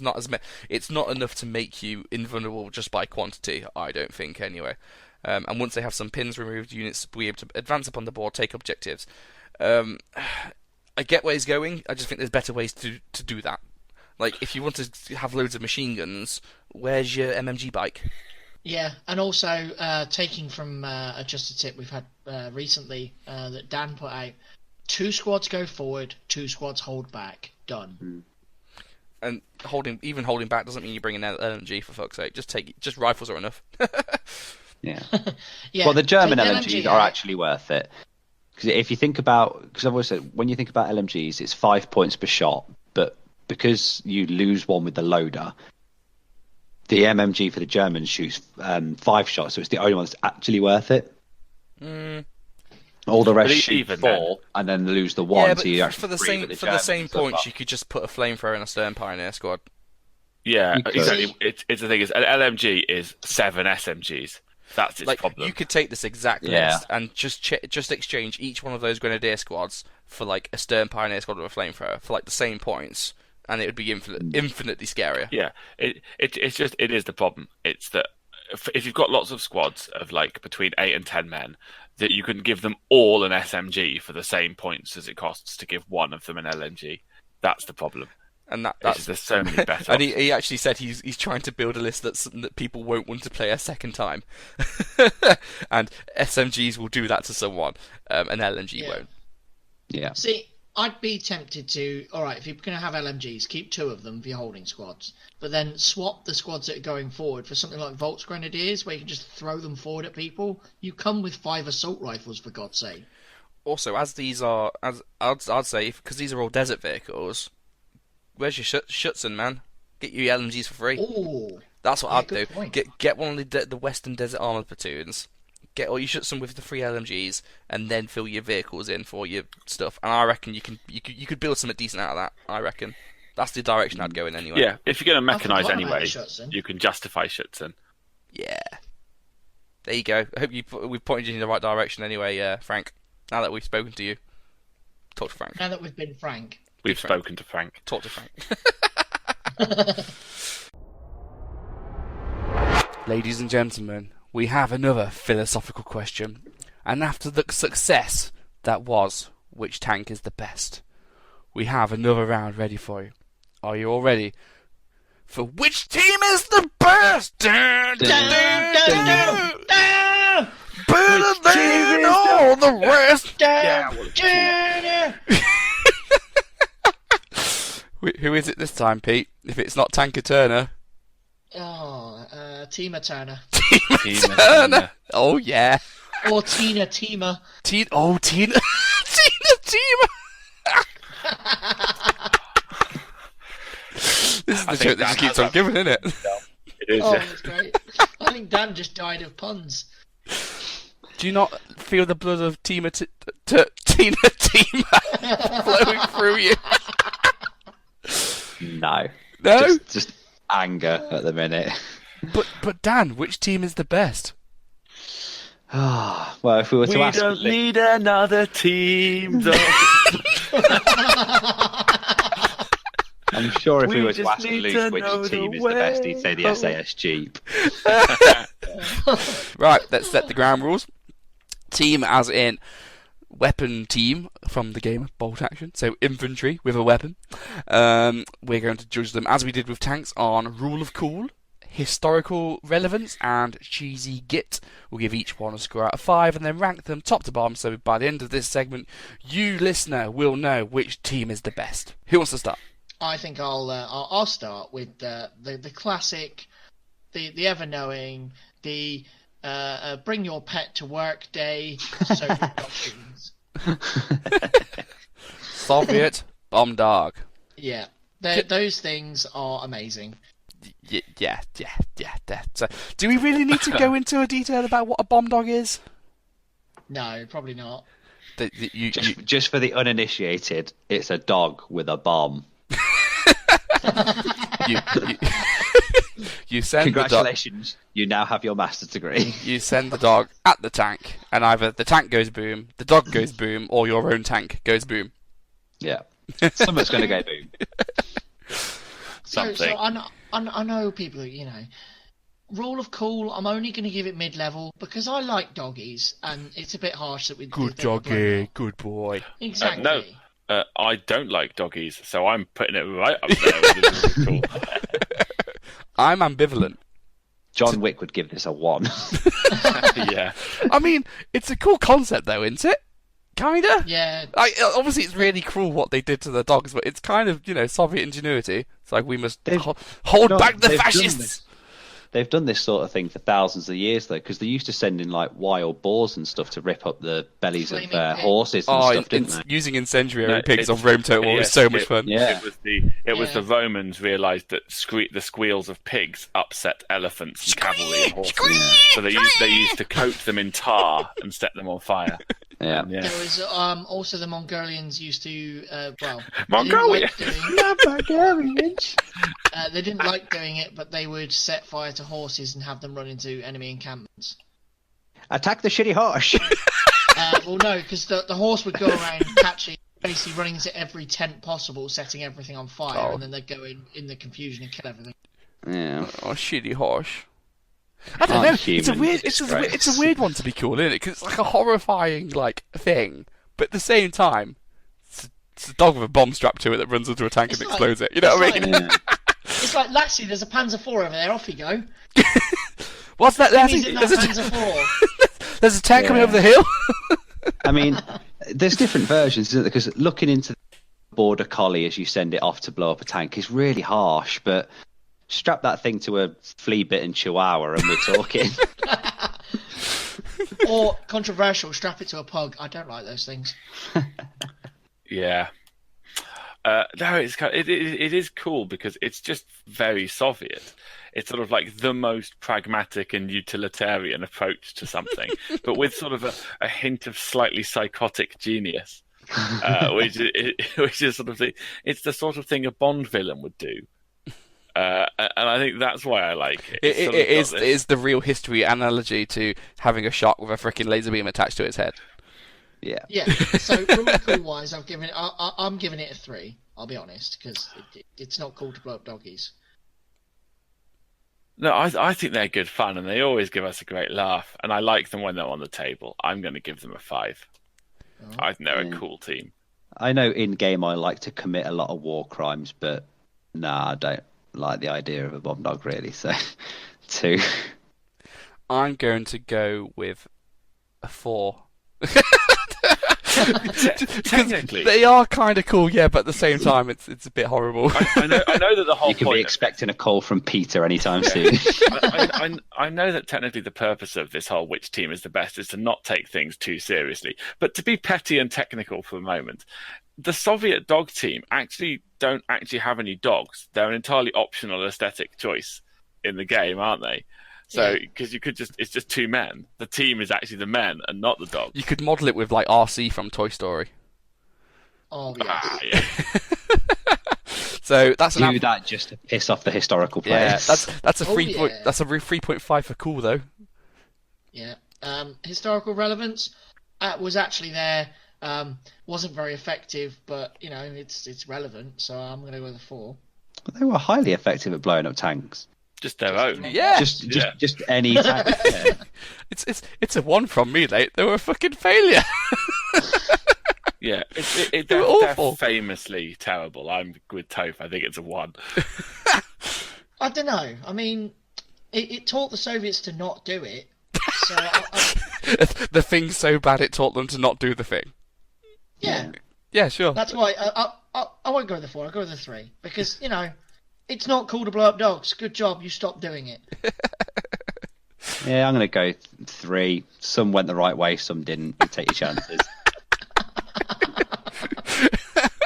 Just don't train them on your tanks. I mean, it is cool. It is cool that they're kind of like they're in the public psyche enough that like even your dad who doesn't play bolt action knows about the Soviet bomb dogs. You know what I mean? Like it's a common trope, isn't it? Yeah. So, but yeah, in terms of reality, they were just shit, weren't they? So that's a 2 out of 5. Cheese factor. Should we just give it a 5 and fucking move on? Yeah, it's a 5. Yeah, they're annoying. Dog Mines are one of the best cheap. AT units in the game. We've waxed lyrical. They're OP as shit. Like you can destroy any tank on basically a roll of a 4 or more. Anything else to say? That's all you need to say, isn't it? Yeah. It's a 5. So overall, they're probably one of the only units in the game as well that are not really affected by their veterancy, which is a real pain in the arse. Yeah. Well, that's why you can take. The only reason you take them a vet is because you want to keep them alive. But it's probably better to just invest those points in more cheap ones than less veteran ones, just because you get more shots, I guess. Yeah. Rather than 1 vet, you buy 2 inexperienced, don't you? Yeah. Good choice. 10.5 out of 15 for them. Not bad. Coming in strong. Great first score. Shall I do one? Go on. Yeah. So I'm going to come in with a very generic one. Are you ready? Yeah. Mortar teams. Ooh. Just mortars. Overall. You know, you get, it's a tube, and you hold it up about 2 miles away. You get your little bomb, you stick it in the tube, and the tube explodes, the bomb goes flying, and then someone 2 miles away has a bad time. It's the coward's bomb dog. Somewhere, a military engineer is having a coronary. Mortars work. You put it Somewhere in the tube. a military The engineer is tube having a explodes. coronavirus. I mean, I mean that's what a mortar is. What else are you going to describe a mortar as? It's a tube, you put the bomb in it, and the bomb fires, and it just goes 2 miles away. Yeah, and let's be honest, these things, along with howitzers, were the bane of World War One. Really, let's not go anywhere. Why? Because we'll get mortared. Yeah, it's just there's a guy sat there in that bunker. He ain't going anywhere, and I don't want to fight him, so I'm just going to fire bombs out of this tube at him. There you go, doing. Yeah. I think they're pretty cool. Mortars are all right. They're the staple of like a World War II army, aren't they? Like you think of like every game of Call of Duty or you've played, there's always that mission where it's like they're firing mortars at you. Best get your sniper out and kill them. I think they're kind of iconic for World War II, aren't they? Really? Yeah, Yeah. so rule of cool, middle of the road for me. It's they're a thing, but that's cool though. So I'm strictly with a 3. I was thinking of giving them a 3 as well, but actually the mortars, particularly heavy mortars, have my favourite sound effect in Company of Heroes. Sort of that sort of thunk sort of noise. Yeah. And actually, I think that like visually, not too bothered, a 3, but I'm gonna elevate it to a 4 on account of that sound effect, which I'm trusting to be historically realistic. I'm also giving it a 4 because that's the sound. It's really cool. Also, I've seen a heavy mortar up close when we was in Poznan, and that thing was cool as shit. Oh yeah, that thing was huge. So that's the 4. I just think it's a cool concept, and I don't think you can really do World War II without paying homage to a mortar. Yep. Yeah, 4 for me as well, just for the reasons you've already outlined. Let's do 3.75, so I'll bump that up to a 4. There we go. Yeah. Historicalness. Come on, it's like a 5 in it. Yeah. They were used everywhere. I was going to say, like, after guns, mortars is possibly the next most prolific piece of Guns, weaponry. mortars, artillery. That's generally. Yeah, I don't know. They're pretty much. You can't imagine it without them. I mean, every nation had them. Like, there wasn't a single, like, every nation had them built into their platoon structure. They were, like, everywhere. It was like a key tool in the arsenal of how would you get rid of machine gun nests? Bring the fucking mortar along. Even Italy had them. Wow. Yeah. I'm giving it a 5 just because it's like basically saying, is the rifle historically significant, isn't it? Yeah. Yeah. Yeah. Yeah, 5 from there. Cheese? It depends, doesn't it? Yeah, it depends. If you hit 5, if you miss 2. I think the cheese of mortars is in the number of them you can fit into selectors rather than the mortar itself. Because actually, there's nothing cheesy about a medium mortar or an inexperienced heavy mortar or light mortars. There is something cheesy about 4 light mortars in 1,000 points. Yeah, but So you can say that about any of the teams we're going to exactly. say on this list. Is if you just take enough of them, it becomes cheesy.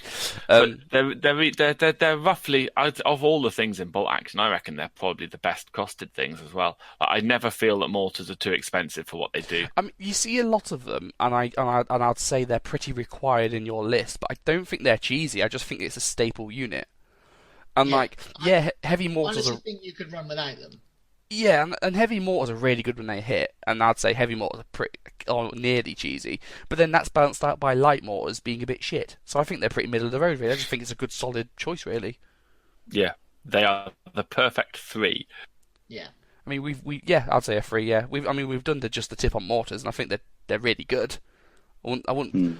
They're only broken though when your opponent's brought 4 of them. Yeah, I mean, for the reasons you've given there, if we're basing cheesiness on 5 being the most cheesy unit in the game, you've got to think they're a 1 then, because they're not cheesy at all. Well, I'd say they're very random in terms of if you hit or not. It's where you can bump it up to get yourself a better shot. The damage they do is proportional, so a medium mortar will kill. If it gets a hit or two throughout the game, will kill just about 50 points worth or 60 points worth of stuff. So they're not. Yeah, they're but not a 1 would be something that's a bad unit, like a machine gun team. You know what I mean? Like, they're definitely better than that. I think 3 would just be a good unit. I'm going to stick with 1. Because otherwise, if you're going to give the mortar a 1, where's the MMG team go? -7. But it's not cheesy. Okay, I'll give it a 2 then. It's not cheesy in any way, but it's not broken. Yeah. It's just very middle of the road. Yeah. I'm 3. Dan's a 2. Pete? I'm dropping to a 2. Dan's got very valid points there. Cool. Yeah. That's a 2.5 overall. So 11.5 for the mortar. So it's 1 whole point higher than Bob Dogs. Yay! And that's only because it's slightly cooler. And actually historically relevant. Also helped. I'll go next. My choice for the first choice is the Panzerschreck team. So, come on. Sorry, was that not muted then? Yeah, not muted at all. So, the Panzerschreck team, the Panzerfaust launching. That's a bazooka, basically. I was going to say, it doesn't launch Panzerfaust. It's its own ammo type. Get with the historical rule set now. You caught me mid-correction. So, don't know. It's quite expensive. But actually, let's start with Rule of Cool. I like them. I think Panzerschrecks are cool as shit. They look wicked. They look better than. I mean, if you compare them to the other equivalents, really, though, is it? No, they're cooler than a bazooka because the crew that had them, there was such backblast on them that the crew were issued with masks and things, and they've got special shields to stop people's faces being burned off. They're essentially just bazookas, yeah, right? But going back to like the computer game thing, they sound cool as shit because when you're playing Company of Heroes, it's like.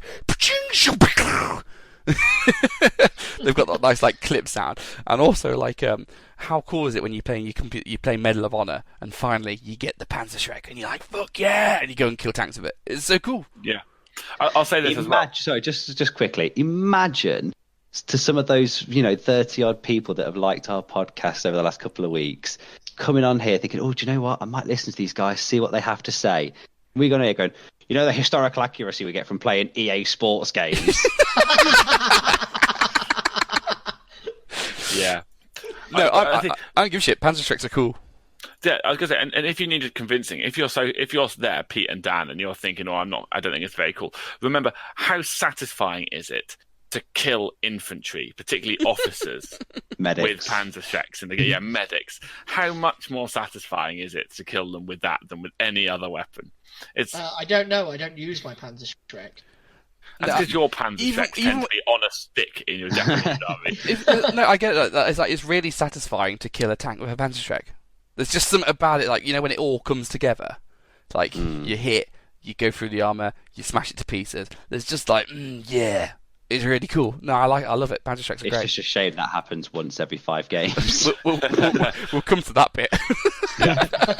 So no, I'm going to give it a 4 for cool. 5 from me, man. Brilliant. 3 from me. It's just a German bazooka. Get a grip. Oh, Pete. Yeah. I mean, it's an average of a 4. It's still a good score. But it's bigger and louder, Pete.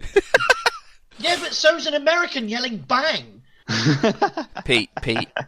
If a bazooka is the bacon burgers, then the Panzerschreck are the Juggernauts. Know what I'm saying? Fair, the coolest thing I've seen about a Panzerschreck recently was in Jojo Rabbit. I mean, that's fucking hilarious. Yeah. You know what? I'm changing my opinion. Bump me up to a 5. I'm sorry about that. You're staying as a 4 because I've already written you down, Sheffield, but I concur. We should go to historical relevance then. I'm not too certain on this. I know that they weren't especially common and that they were constantly... Well, they were dangerous to operate and the people who used them didn't like them. But did they do especially well? I don't think... I'll just say one thing on this. The Panzerfaust exists. I was going to say the Panzerfaust was what was that the real terror. About how good it was. Yeah. I think they were good and they were useful, but I don't think they as I say, they were just like the equivalent of the bazooka. I don't think they were particularly the be all and end all. But it's the Panzerfaust that was like the terrifying thing, because you'd give it to a school kid and they'd hide in a bush for 4 hours and then blow your T-34 up.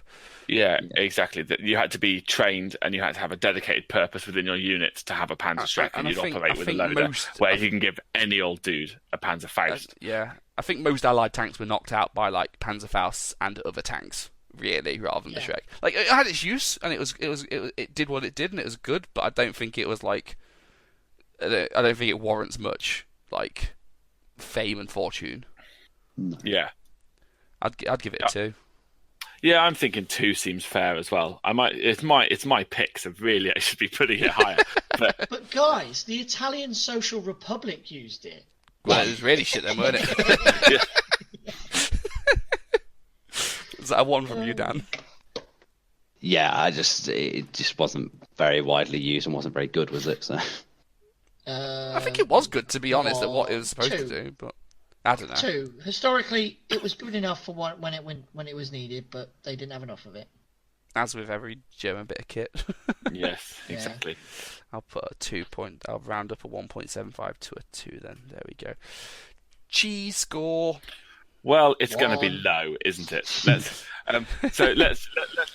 call it like it is. The Panzerschreck team is a range 24 Panzerfaust. On paper, it's quite good, but it's like 100 points. It's 100 points for a vet. It's 80 for a regular, isn't it? It was still. Yeah. It's You 80 just have points. 8 guys. It's 80 points, and for that, you can buy 20 Panzerfausts.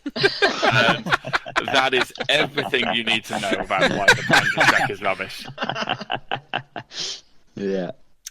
It's really sad because I wish they were cooler, because I like seeing them, but fuck me, they're expensive. But yeah, given that it is just a Panzerfaust with longer range, you can have 20 Panzerfausts for it. It's ridiculous. I'll tell you what, it's fun putting 3 of them in a Panzer Destroyer trooping squad, though. They're fun. Yeah, but they're a squad, mate, not a team. Get with the program. Alright. Ooh. Fuck it, they can have a 1 for cheese for that comment. Well, I was already going to give given them them a 1. Are we all concurred on that one?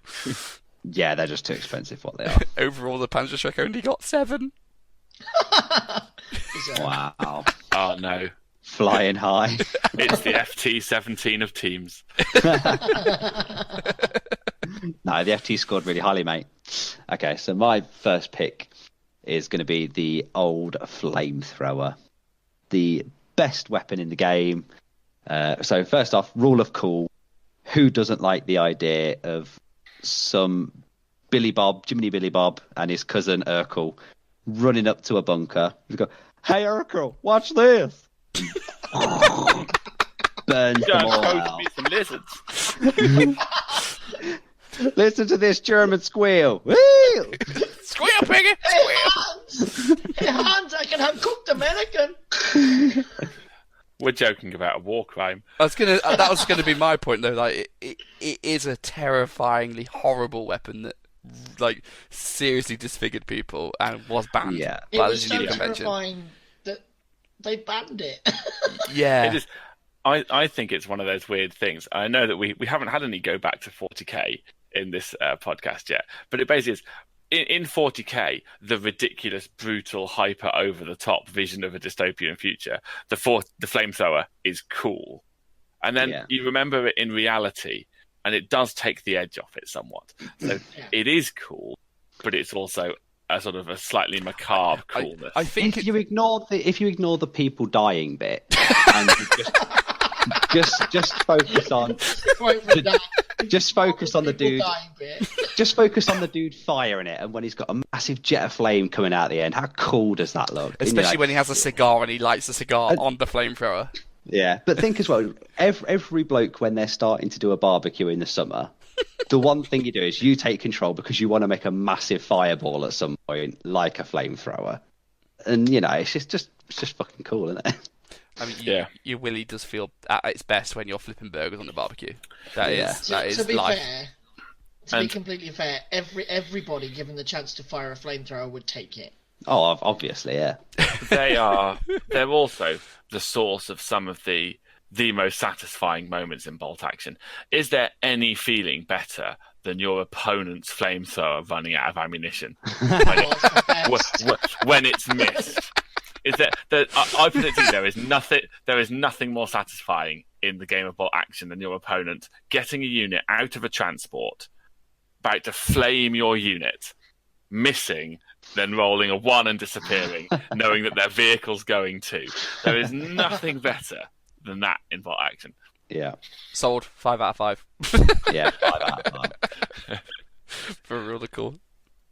Yeah, 4. I'm going to give it a 4 only because I think that the grisly horribleness of it takes the edge off. Yeah, but it doesn't matter though because they weren't dogs.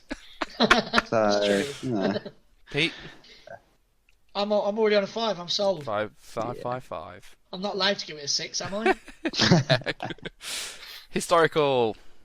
Yeah, I mean, this was the weapon that won the Pacific Theater for the Americans, wasn't it? Mm-hmm. Because the Americans started using it, and the Japanese switched to using it because it was so effective. Yeah, well, the Japanese weren't going anywhere, and with their dogged determinedness and just sticking around forever and not knowing when they're beaten, and the flamethrower, when they kind of brought that over there and started going, well, have a look at this, mate, we're going to just burn the whole lot of you out of wherever you stood. Some of the Japanese actually started to surrender rather than having 55,000 out of 60,000 killed. It was more like 30,000 killed and 30,000 surrendered. So not only did it save lives, but it sped up the war in a kind of odd way, really, wasn't it? Yeah, and in the same odd way, the Japanese were digging tunnels, and a lot of the flamethrowers fired down tunnels. And at that point, if you're on the receiving end, you're just thinking, well, fuck. Yeah. Well, yeah, because even if the fire doesn't get you, the smoke and the removal of all oxygen will definitely get you. And it's like, well, just think of all like the bunker assaults and stuff when the British landed in northern France and stuff, and when they were pushing into the defences in Germany, all the flamethrowers that would have been used to get people out of their bunkers and defensive positions to speed up the progression of the Allies and get this whole fucking thing over. There was more Americans doing it, but yeah.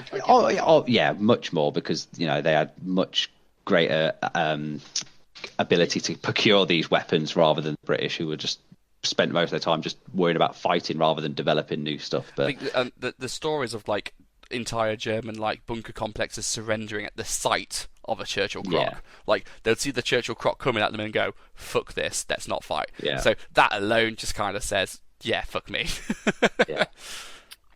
Yeah, and there are stories about actually when they used to capture each other's soldiers on both sides. Quite a lot of the executions that took place, instead of taking prisoners, they would kill the people who had flamethrowers. They would be the people that they'd take to one side and go, no. Some war films are quite good at capturing this. It's one of the good moments that I like in the first sequence of Saving Private Ryan, is where they finally storm up onto the beach and they put the flamethrower in the back of the pillbox that's keeping them pinned on the beach, and they're burning. And one of the guys, one of the Americans on the beach says, "Hold your fire, let them burn," because they've basically just been shooting at them and killing them on the beach for the last half an hour. And so it was seen as sort of cathartic, and everybody hated the flamethrowers. Even if the effectiveness of the actual weapon itself was debatable, the psychological impact alone said just, I mean, can we give it anything but a 5? You know what I mean? It's a war winner, isn't it, really? Yeah, it is. As horrific as it is a war winner. It's got to be a 5, because it also led to napalm being dropped out of planes, which that's what I was going to say. Devastating. The next step in the evolution of the flamethrower was the Americans developed a flamethrower bomb. Essentially, that's what napalm is. Yeah, they couldn't fire enough flamethrowers, so they found a way to fire more. Yo, dog, I heard you like flamethrowers. Last one then, cheesy git. It's 50 points for a regular flamethrower, and it is one of the only weapons. Well, it's one of only a few weapons that can kill pretty much everything it lays its hands on. I think apart from a veteran all-round Armour 11 vehicle, it can kill everything just by shooting at it and causing pins and getting it to fuck off without actually doing any damage to it. I'm also flat out just going to give this a 5, because it's one of the only units that ignores the fanatic rule. Yeah, it's the only thing your army's scared of. Yeah, if you got Fanatic, you're going, where's the flamethrower? Because that is terrifying. It's not quite a must take, but you have to have a really good justification for not taking one. Yeah, I mean, for me, when I'm building army lists, if there's a flamethrower available, like for my Americans or my Finns or anything, it's literally you get your infantry squads, you put your tank in, then you go flame a sniper mortar in that order, and then that's why I'm gutted my Belgians can't take one, because it would actually make them almost useful. I don't want to give it a 5 because I don't think it's necessarily broken, if that makes sense. Like, I think for what they do points wise, I think they're relatively well balanced. I think they only become a problem when you take 50 of them. Yes. So much like the mortar, I don't want to give them a 5 because I don't think they're broken, but they are really, really good. They are just a really solid unit to take. One in the right place can swing a game, can't it? Oh, definitely, yeah. Yeah. But if the dice are against you, and then you miss and roll a 1, there's nothing more annoying than that. Well, that's because they're not very reliable, aren't they? They will always miss at that time, and that's why taking multiple is when it suddenly gets broken, because you're mitigating the fact that there's weaknesses. Whereas if you only take one, it can either annihilate a unit or it could do nothing. You know, it's that's why I take 4 for my Americans. Yeah. And the other thing is, they kind of need the obligatory Jeep to ferry them around. Yeah, I guess it's more of really of an 80-point unit, isn't it, with the transports involved? Yeah, but I take your point. Maybe a 4 out of 5. I'm down with a 4. I'd go with a 4. 4. There we go. I mean, it's still got a 14 out of 15, so we may have a winner there. Yeah. To be fair. Oh, I don't know. I've seen some of the other people's second choices. I'm not sure. I can't believe that it's better than a Panzerfaust, mate. Top tier second choices. I mean some top shit here. We're talking about everyone's favourite robot, and that is the Goliath, the German Goliath. Oh, I've got a sound effect for this. Wah, wah. There you go. That's what it says. Oh, sorry, mate. It's not normally like that. Well, the Goliath. That said, it's like a 4. Yeah, it's one of the things that you look at, you think, oh, a Goliath, and then you read the rules they've written for it, you go, oh. Then you see the points they've given, you go, ah. When I first got into bolt action, the Goliath was one of the units I was so excited to use. From using them in computer games, a couple of heroes and stuff, and just seeing pictures of them, I thought, yeah, it's a little cool robot, and it just drives over there and explodes. It's really cool, and the rules are shit. But cool-wise, it's a robot that explodes. Yeah. The remote control RC car designed to kill tanks. Yeah, it's a suicide Roomba. A Roomba would have been more effective. And it's just you see all those. Have you seen the videos and images of the German soldiers pissing about with them and just racing around on top of them?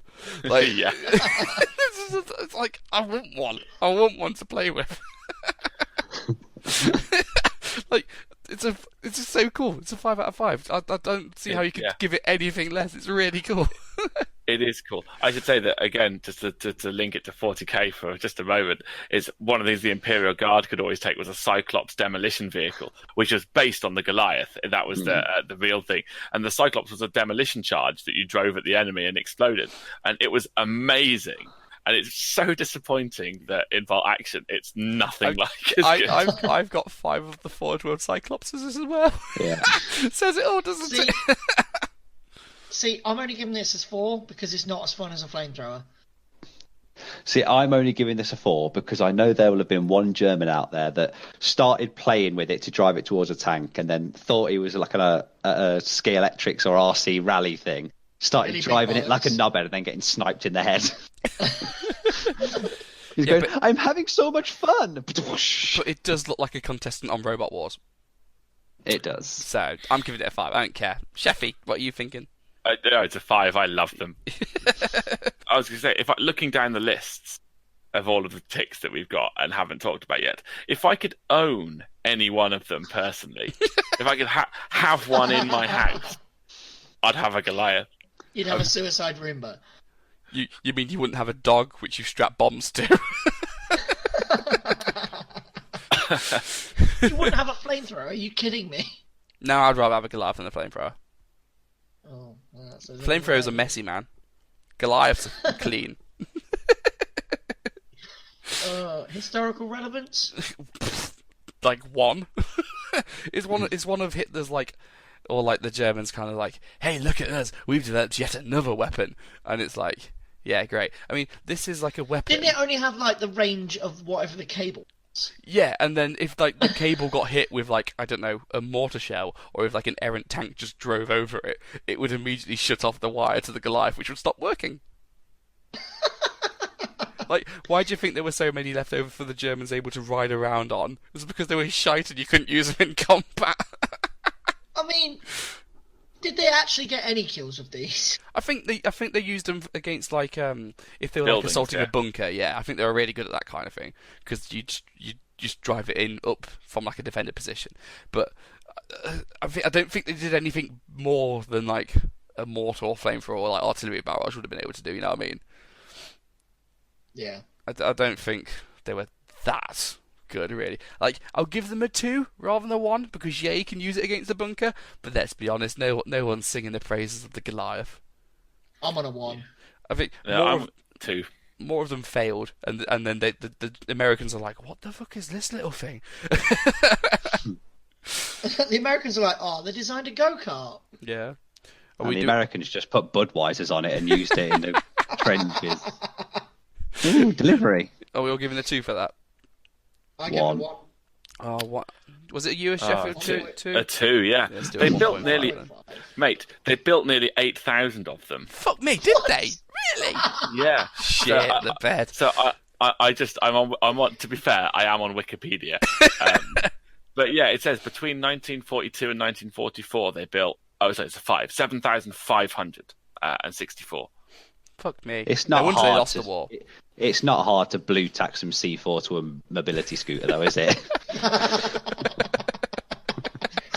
Or dogs, no. apparently. No. I'm sorry. I take that back. There are 2 different patterns of Goliath. There's a 302 and a 303, and they built 5,000 of the other one. So yeah, they built 13,000 of them. Wow. You know what they could have done with the metal used for that?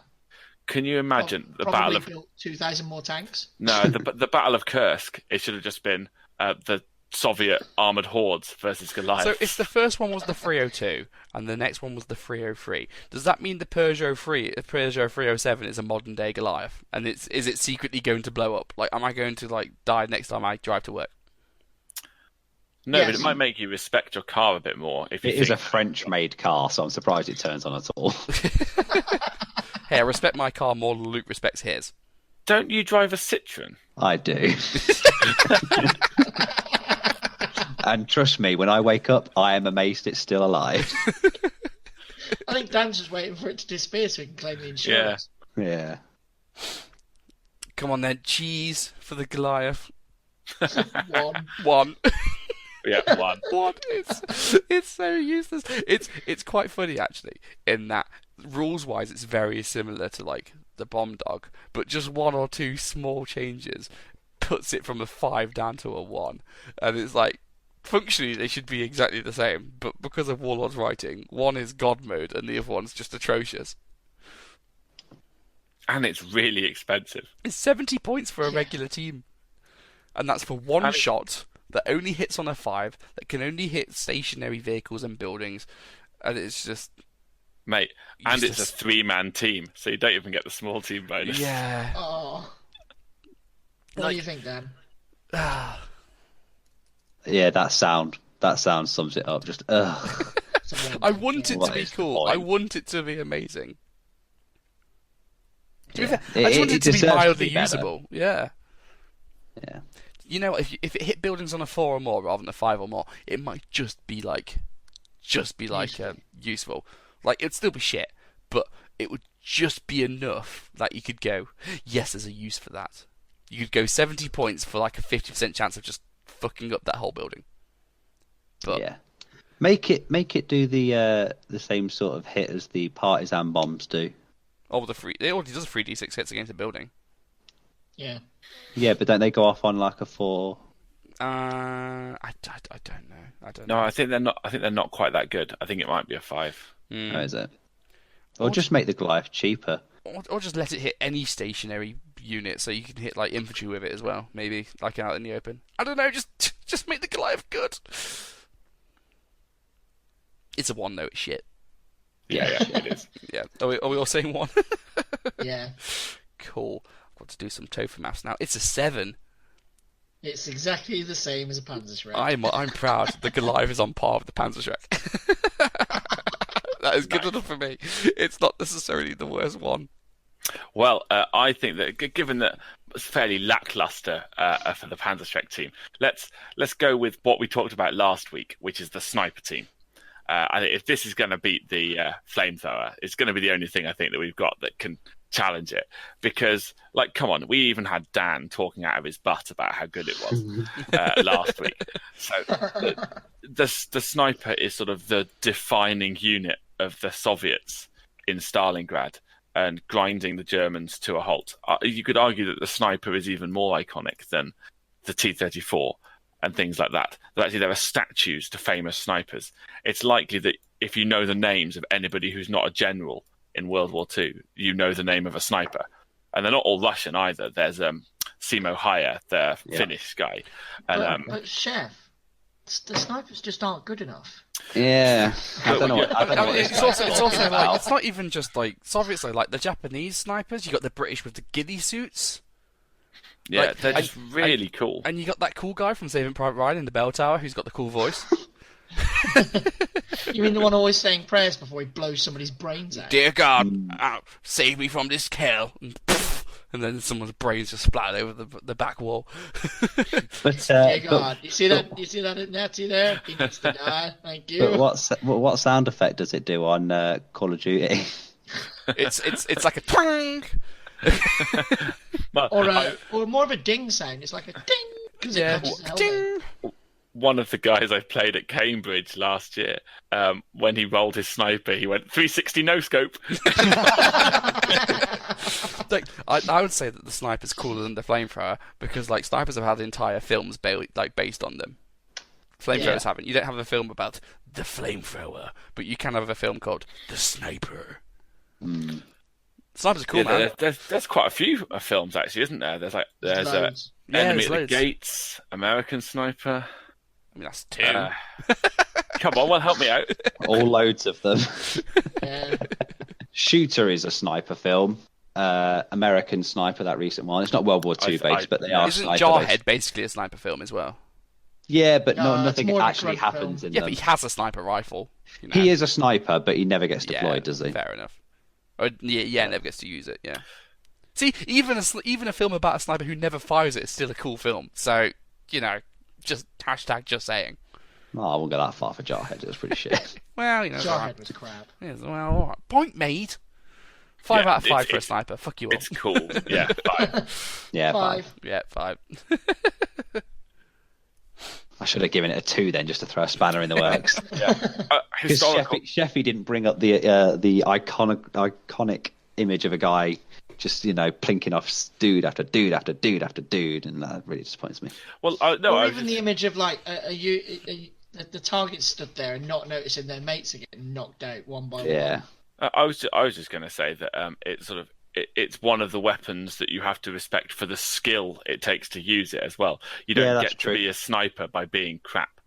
No, you That's how can't you just get- point it in the rough direction and hope it kills the dude by blowing his face yes, off. you can. I've played Call of Duty. That is exactly how it works. What you're Whilst talking going, about. When it comes to historical relevance, you can't really dispute this either. It's sort of it's for psychological effect and battlefield effect. One of the most significant I mean, the developments of the war. sniper is the reason officers stopped wearing like special hats to mark their significance because they just got took out one by one by one. They're Like, also the same reason that the medics, some of the medic helmets and the officer helmets you mentioned, the ranks went from the front and the side to the back where they couldn't be seen.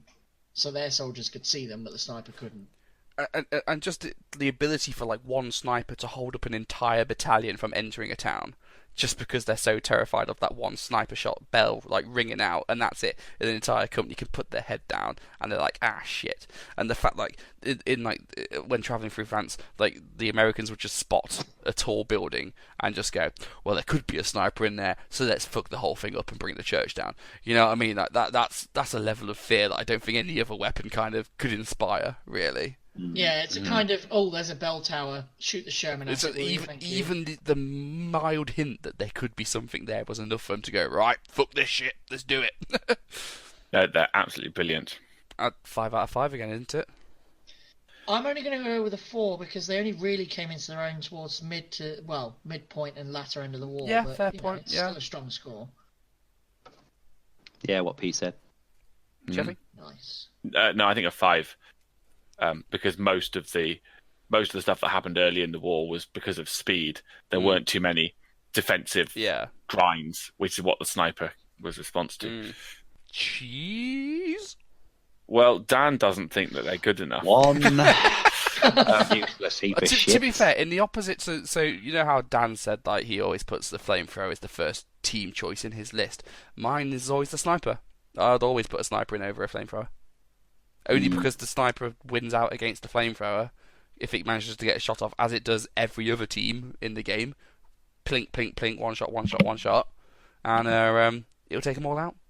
Yeah, the thing the sniper has over the flamethrower is with the flamethrower you might get the ability to provide a threat to everything on the battlefield, but it's not a consistent threat, and you need to maneuver it into position, and it still might go wrong. Whereas the sniper, you've got that reliable 3-up to potentially nail something in a single turn. And something quite big. It's so rare that snipers don't make their points back. I disagree. Just because, yes, you always hit on 3s, which is really good. But then you're only able to kill infantry-based units, so you don't have any threat against an armoured target like flamethrower does. You only wound on their veterancy, not like a flamethrower that can just kill everything on 2s pretty much with want and abandon. And you don't have the effect of, oh shit, if I move this thing out here, the flamethrower might get it. You never think, oh, if I move this squad out here, the sniper's going to take one of my riflemen out. Yeah, but the sniper can sit in your deployment zone and nail mortar teams all day long. It can, but then what happens when that mortar team's dead? What's next? You turn onto the flamethrower team, the officer, the other sniper. And to be honest, a lot of the time, flamethrower teams, let's be honest, that engineer squads are kind of included. That the flamethrower team is in that squad. A lot of the time, to take that flamethrower out of the way, you shoot it with a sniper. Let's phrase it this way. The existence of sniper teams is one of the main reasons MMG teams are useless. And but the reason sniper teams exist is because you have things like mortars and flamethrowers. So their cheesiness means the snipers are necessary. If they weren't so good, you wouldn't need to take snipers. Whereas if just because someone's taken a sniper, you don't think, oh, I have to take a mortar and a flamethrower to counter. I think though that if you suddenly changed the meta and made snipers not very good in the rules, then actually fundamentally so much would change in how people designed their lists, what you did and didn't take. Whereas I think if you nerfed flamethrowers, you just get a lot of happy people. Because how many times have you heard someone saying, I took this specific double platoon or double theatre or whatever to get 4 snipers in it? Whereas normally you get people saying, I took this army or this specific theatre to get the multiple engineer squads with flamethrowers. I won the first GT with 4 snipers, and I did it on purpose because I wanted 4 snipers. Sorry, I'm just sitting here being the sniper guy.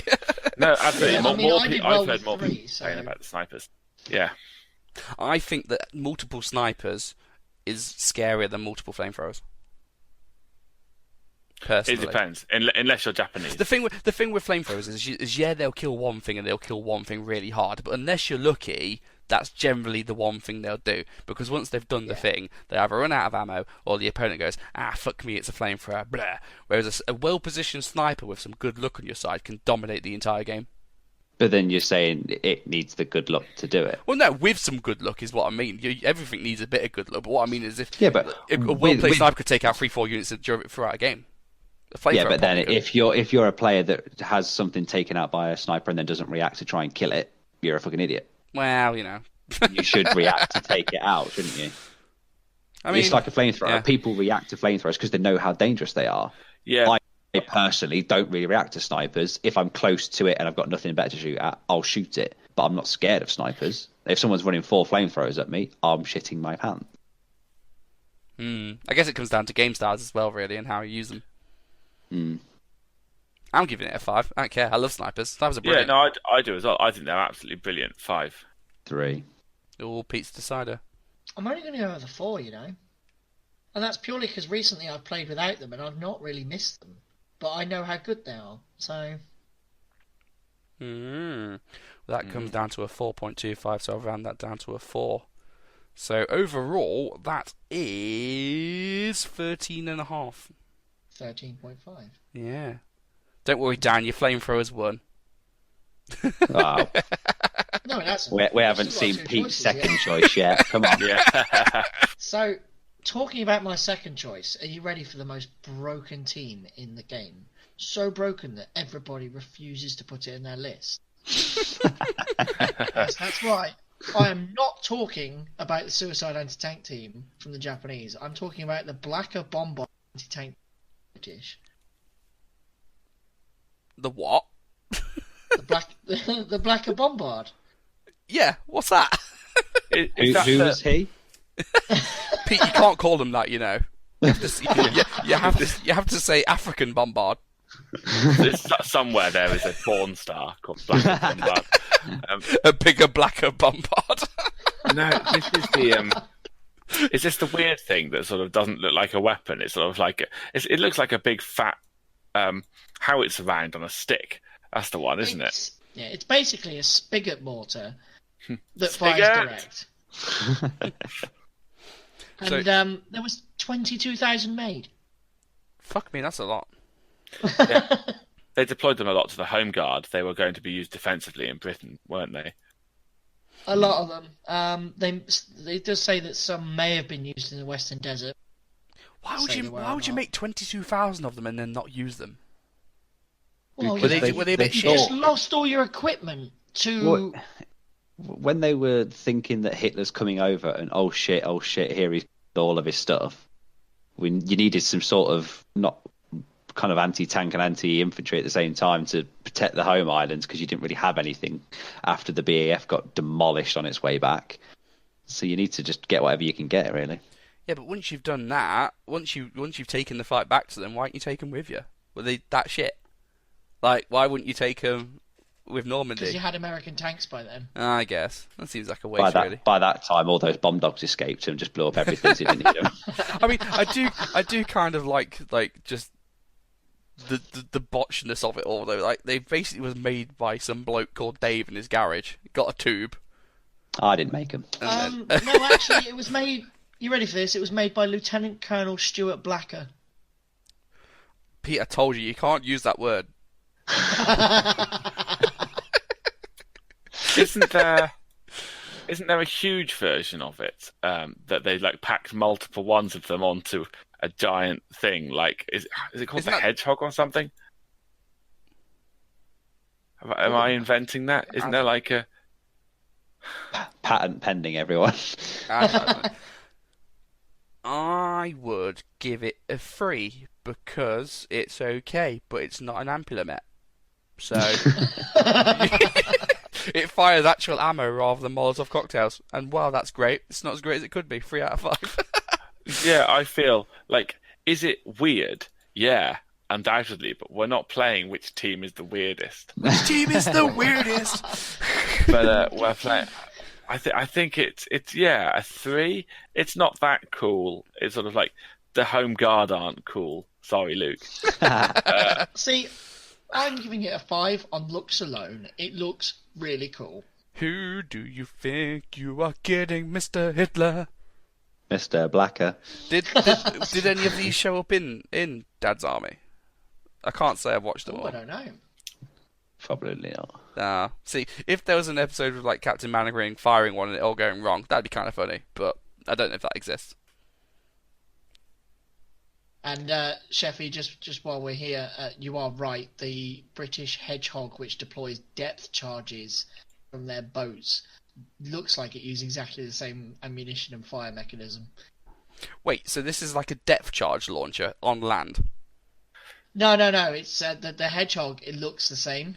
Oh right, I was going to say because that was at risk at making this a 5 out of 5. I mean, if it was a depth charge on land, literally a why depth. have I not Just imagine it fires barrels at people of just explosives. Nice. Or you just get one particularly thick farmer in the home guard just aiming it at the ground at his feet. Oh, here we This go. how you do it? Boom. You want to see what I got? Anti-submarine launcher. What are you giving it, Sheffy? For cool, or is it historical? So Cool. I gave it a 3, didn't I? Yeah. Yeah. Yeah. 3. Yeah, 3. 3.5. Let's give it a 3.5 then. There we go. Historical? relevance. There was 22,000 of them. 1, it was never used. Never used. Yeah, I was going to say, we've already established there were nearly 15,000 Goliaths. Just because there's a lot of summit doesn't mean it's worthwhile. There's a lot of inches to your flaccid penis. So, No, there are. Sorry, I meant millimeters to your flaccid penis. so I'm already going to give it 2 because when the units that were issued them are trying to trade the Blacker Bombards for Thompson submachine guns, it says everything. Please, sir, I don't want this anti-tank explosive weapon. Can I have the shitty SMG, please? You do feel somewhat like the British really get stuffed in bolt action for their less than stellar AT because the Piat's not great, is it? And it was used in an anti-personnel role in the Western Desert Campaign. It was basically a light mortar on a stick. What a steak. I mean, I'm giving it a 1. I'd never heard of it until Pete put it up on the site, on the chat. Yeah, I'd heard of it, but all I know about it is how it looks and that it was used. They deployed lots of them around Britain because I've been to forts and things and defences from the world from when we were expecting an invasion, and you can still see the pedestals of where they used to sit. They sort of look like a big concrete roadblock, essentially. No, and it's kind of there are 2, I think, for historical relevance. Well, when Pete first put it on the chat, I thought it was a gay bar. Black I've got an Imperial Guard Bombard. I might have to rename that. We can't use Bombard. that word. Stop Sorry. it. Blacker. Hey, both the Blacker Bombard and the Goliath both got a 1.5 for historical accuracy, so I feel like that is that's fair. Jeez. You might need to tell us what it does, Pete. What is it? Is it a light mortar? It is a 3-man team weapon. 28 points inexperienced, 40 points regular, 52 points veteran. It's a team weapon and fixed. It has a 24-inch range, 1 shot, and it's a HED6. 1 shot? So a light howitzer. It's direct. No, it's direct sorry. only. It's not a howitzer. Yeah, it's a medium mortar. Is that one It's shot? a As in No, you can, it's direct only. is Oh, that direct only. is that one okay. shot? As Yeah. in you can fire it once and then you're done. No, you got 1 shot. Oh, you've only got 1 dice shot. each Okay, time. yeah, sure. Okay. Ah, 1 and 10, okay. So it's a short range, direct only, medium mortar with 3 crew. Yep. 2-foot range on a fixed weapon's really harsh. Shit. Yeah. So basically, that's not very it's good exactly at the all. same as the Amplumet, except it doesn't have the 6-up catch fire rule, Yep. and it's in the same slot as the Piat. Yep. And it- D3 plus 1 pins. Is it plus No. 1? It's just D3. No, it wouldn't be plus No. 1. It's No, D3. it's- D3 pins. It's all right, I guess. How many points is it regular? 40. Yeah, I mean, it's okay. It's all right. It's not cheesy in any way. I mean, you'd probably It's buy better it. than a machine. You'd probably buy a Piat though, because you'd need the AT, because it's in your Yeah. AT slot, isn't it? Not your AT slot. It's in your It's basically in your team slots. But it is an anti-tank team, so you can take. It looks like it's AT rifle, anti-tank team, or Pier. Oh, yeah, okay. Let's So be it's honest. your AT slot. It's alright. Probably give it a 2. I don't know. I just get a It's 1. yeah. I've never. One. Okay. Point made. I've never seen one. Is this It a record competes with low the Pier. score? It competes with the Pier, and the Pier is better. They got. And that's just. saying something. Is it just? Is it a bit racist that the Blacker Bombard got a 6 out of 15? No, I bet Stuart Blacker wasn't even black. No. That's not fair, is it? Do you reckon if it was called like? Careful now. Yeah. trying to think of a better name for it. The most white dude you can ever. They should have called it like the Trevor Trebuchet. That'd have been much more palatable. Right, we've got one left. Daniel San, what's your team? So, my team is as much of a team as Luke's Jeep was a tank, in the fact that it has 2 infantry crewing it. But I'm going for the Howling Cow. That's not a Not team. even a team. It's artillery. How the fuck you play that? It's 2 men. Just because something's 2 men, it's a team. I know. I'm not. It's not a team in any way. I just wanted to invoke the spirit of Luke. So let me describe this as Luke would. It's a multiple launcher, and it fires like a heavy hammer. That was quite cruelly on point, to be fair. I would have also. I know this is not a team. Don't get me wrong, listeners. I am not that thick. Yeah, you are. It's fine. Own it. No. Own it. Own it. It's a shame. I really like it. It's the bed frame, isn't it? It's like it looks like a mattress on stilts, doesn't it? Yeah. It's one of those organs you always playing on town centres, street corners, or something. But it is just a shit Nebelwerfer. It is a shit Nebelwerfer. Like, It and is. it's No. not as cool as the No, design. it's an amazing Nebelwerfer because it's exactly the same rules as a Nebelwerfer, but it's also a small team because No, it's not. it's not. Full of tools. It's got 2 people rather than a big crew of 4, which is unnecessary. Yep. It's cheaper, and you can take it inexperienced for like 42 points. Yeah, but rule Yeah, of it's cool. like Rule of cool. It looks gay. It looks like it's a box it's on a two-man stilts. team because they spent all the time in the wild bombing each other. Do you know what it looks like? It looks like Blacker Bombard's sex rack. And for that, it's a 5 out of 5. Bigger, blacker, howling cow. I was going to suggest exactly that as the name of this podcast. It should be the bigger, blacker Bombard. I agree. We'll go with that. I'm going to give the Howling Cow a 3 purely because the name it invokes for a howling cow. Can you imagine trying to imagine that sound? I will give you a 5 if you can tell me what it's called in German. Ooh. Howling Cowan! Das ist Cow of Howling. What is it? He's looking it up. Is it the Moo Whoosh? No, it's like The moo was. the moo. Isn't it the... That's Oh, the here we name go. of the episode. That's It's the the Schmerz episode Werfgerät. Yeah. Did you That's just close sneeze? enough. I think it Schmerz should Werfgerät. it should be called Bless you. the Schnellmoo. Schnellmoo. Schnellmoo. Oh. No, it's. I'm giving it a 2. It looks stupid. Yeah, but Stupid. Moo Whoosh. But Moo Whoosh. Come on. I invented that. They did. If they'd called it the moo whoosh, maybe the Schnellmoo or whatever. Maybe that would have been cool. But no, I named it so 2. What are the other scores? I think it's I went with 3. 3. Yeah. Sheffy? Oh, sorry, I said 2. 2.5, which is the lowest cool score we've had so far. Oh, Poor Schnellmoo. Poor Schnellmoo. Schnellmoo. Moo. It sounds like some something you'd see at SeaWorld. Like you turn up in Universal Studios, go into SeaWorld, and then you just see the wild howling cow doing jumps in the pool. Welcome the orcas, Shamu and Schnellnu. They should be calling it the Muin Rauschen. Oh God! Do you reckon it would cook up nice and you could have a good howling cow steak? Ooh yeah. Ooh yeah. But imagine the noise in the kitchen though.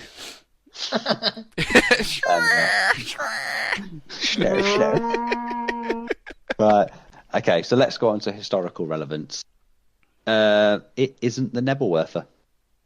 And it's just the poor man's Nebelwerfer. I think it was kind of a bodge job stand-in, really, wasn't it? I wouldn't even give the Nebelwerfer that high a score, to be honest. So this is going to get an even lower one, really. No. Because yeah, I was going to say, isn't it just a cheapskates Nebelwerfer in the sense it was when they were running lower on parts and couldn't build as many? Essentially, It's kind of because the Germans got obsessed with rockets, thinking it was like the super weapon that was going to save the war. And it didn't save the war, it was just a waste of time. Well, it wasn't a waste of time, but like it didn't do what they wanted it to do. So like it was literally just like a bed frame rack which they could chuck some rockets on and fire, and the rockets always missed. Yeah. So the only thing that this made any use for was it made a fuck ton of noise on the way, which is, Nebelwerfer did the same thing. It just went noise. moo. It also left like a streak of smoke in the sky, so you could see exactly where it was fired from. So all you had to do was point your mortars back in that direction, and you'd immediately take it out.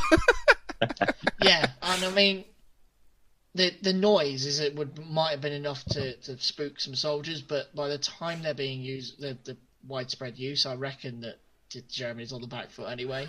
Once again, it's a shit Nebelwerfer because it only has like 2 shots. So it would go mwah, mwah, and then that'd be it. Whereas the Nebelwerfer would go mwah, mwah, mwah, mwah, mwah, mwah, and that's so much better. It's just That's more. quite good impression, mate. Nah, it's just a shit Nebelwerfer. I'm giving it 2 because it's a shit Nebelwerfer. Yeah, 2. Yeah, 2. Cheese? I mean, they are pretty good. They are For really 42 good. points for hitting as many units as within, essentially a 12-inch bubble, maybe 14-inch bubble once you've taken the strike area into account. They're just ridiculous. They're ridiculous. Yeah, I'd go far as if I would say it's the only thing I can think of out of the entire German book that's worth taking inexperienced and is actually good at it. Yeah.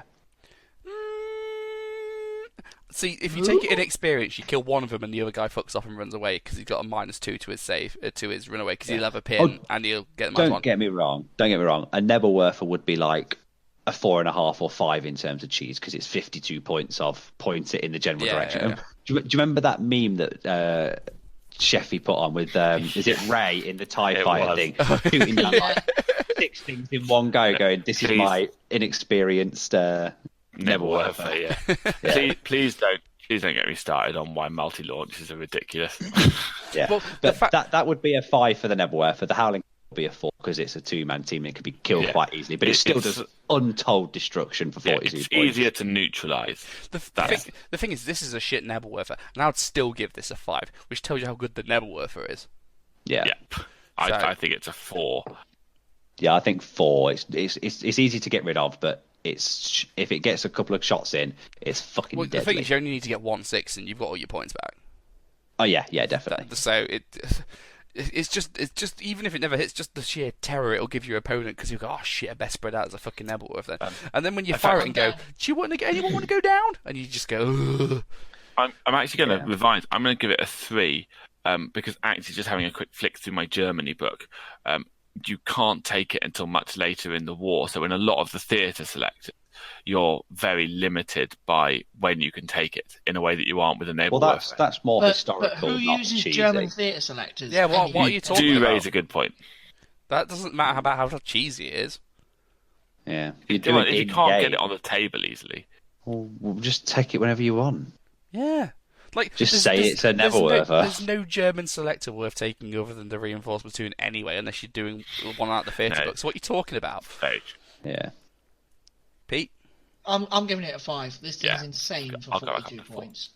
The Nebelwerfer is insane for its points and Yeah. it stays around longer, so I'd give that a 6 if I could. But this thing for 42 is insane.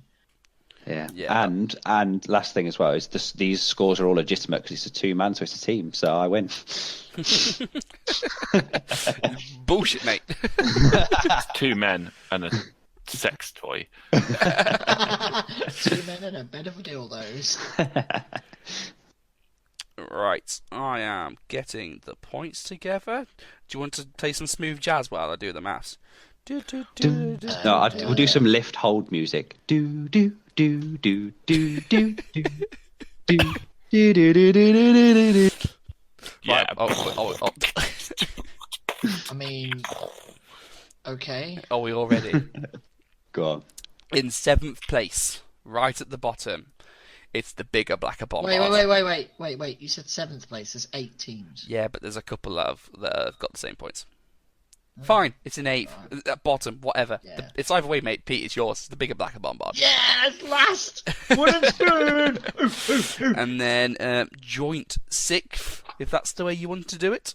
Or joint 7th, whatever. The 6th and 7th spots, both with the same points. And that's the Panzerschreck and the Goliath. Deserved. Yeah, That's both an on 7 injustice points. on 7 the points. Panzerschreck as far as I'm concerned. And then in 5th place is the Howling Cow with 9 points. Which is good, because it's not actually a team. Fuck you, Dan.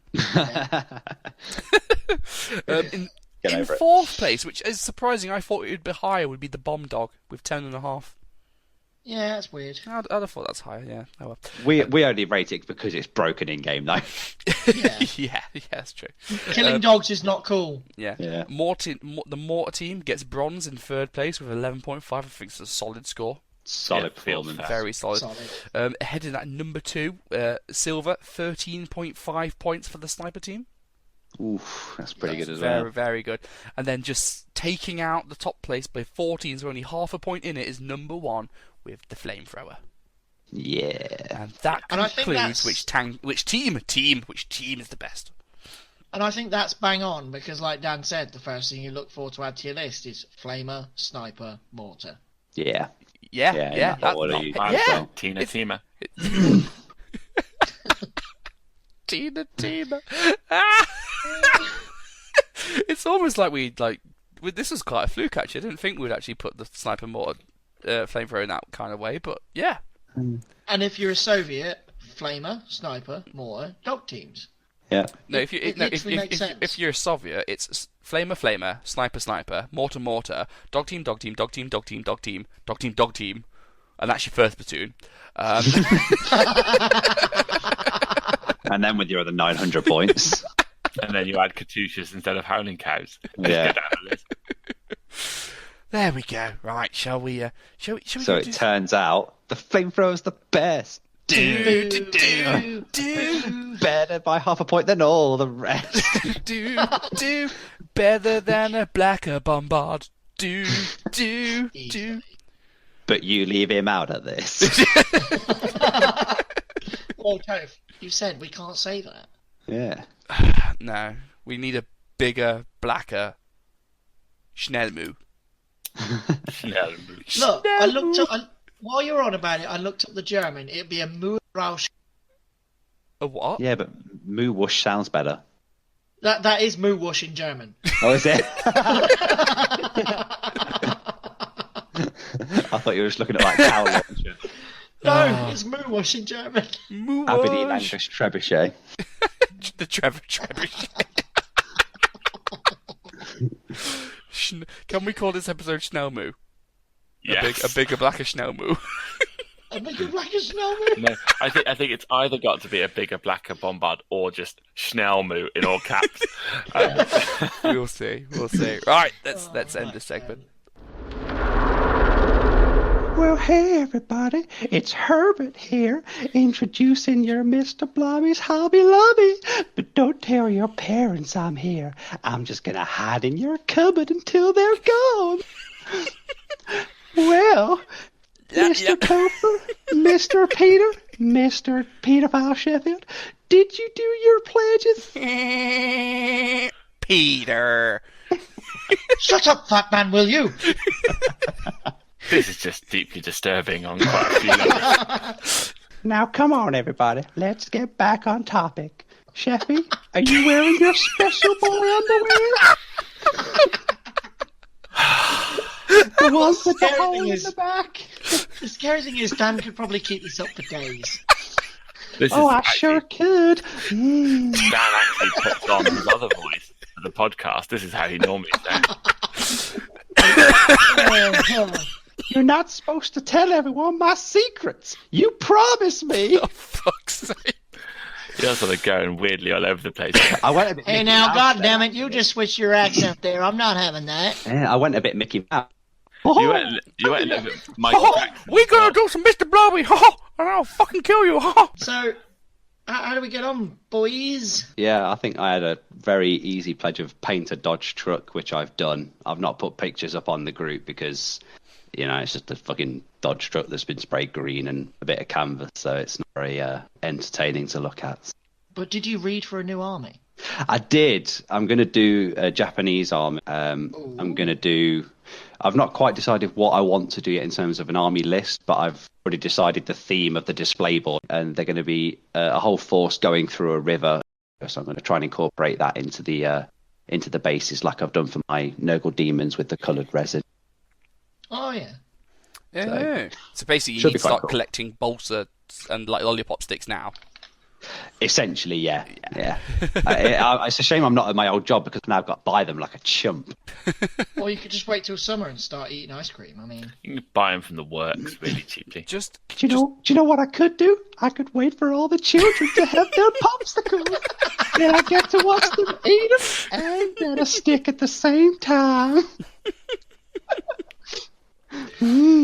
What's going on in my pants? It's very late, and we're not in the mood for this. I am in the mood. I could listen to this all fucking day.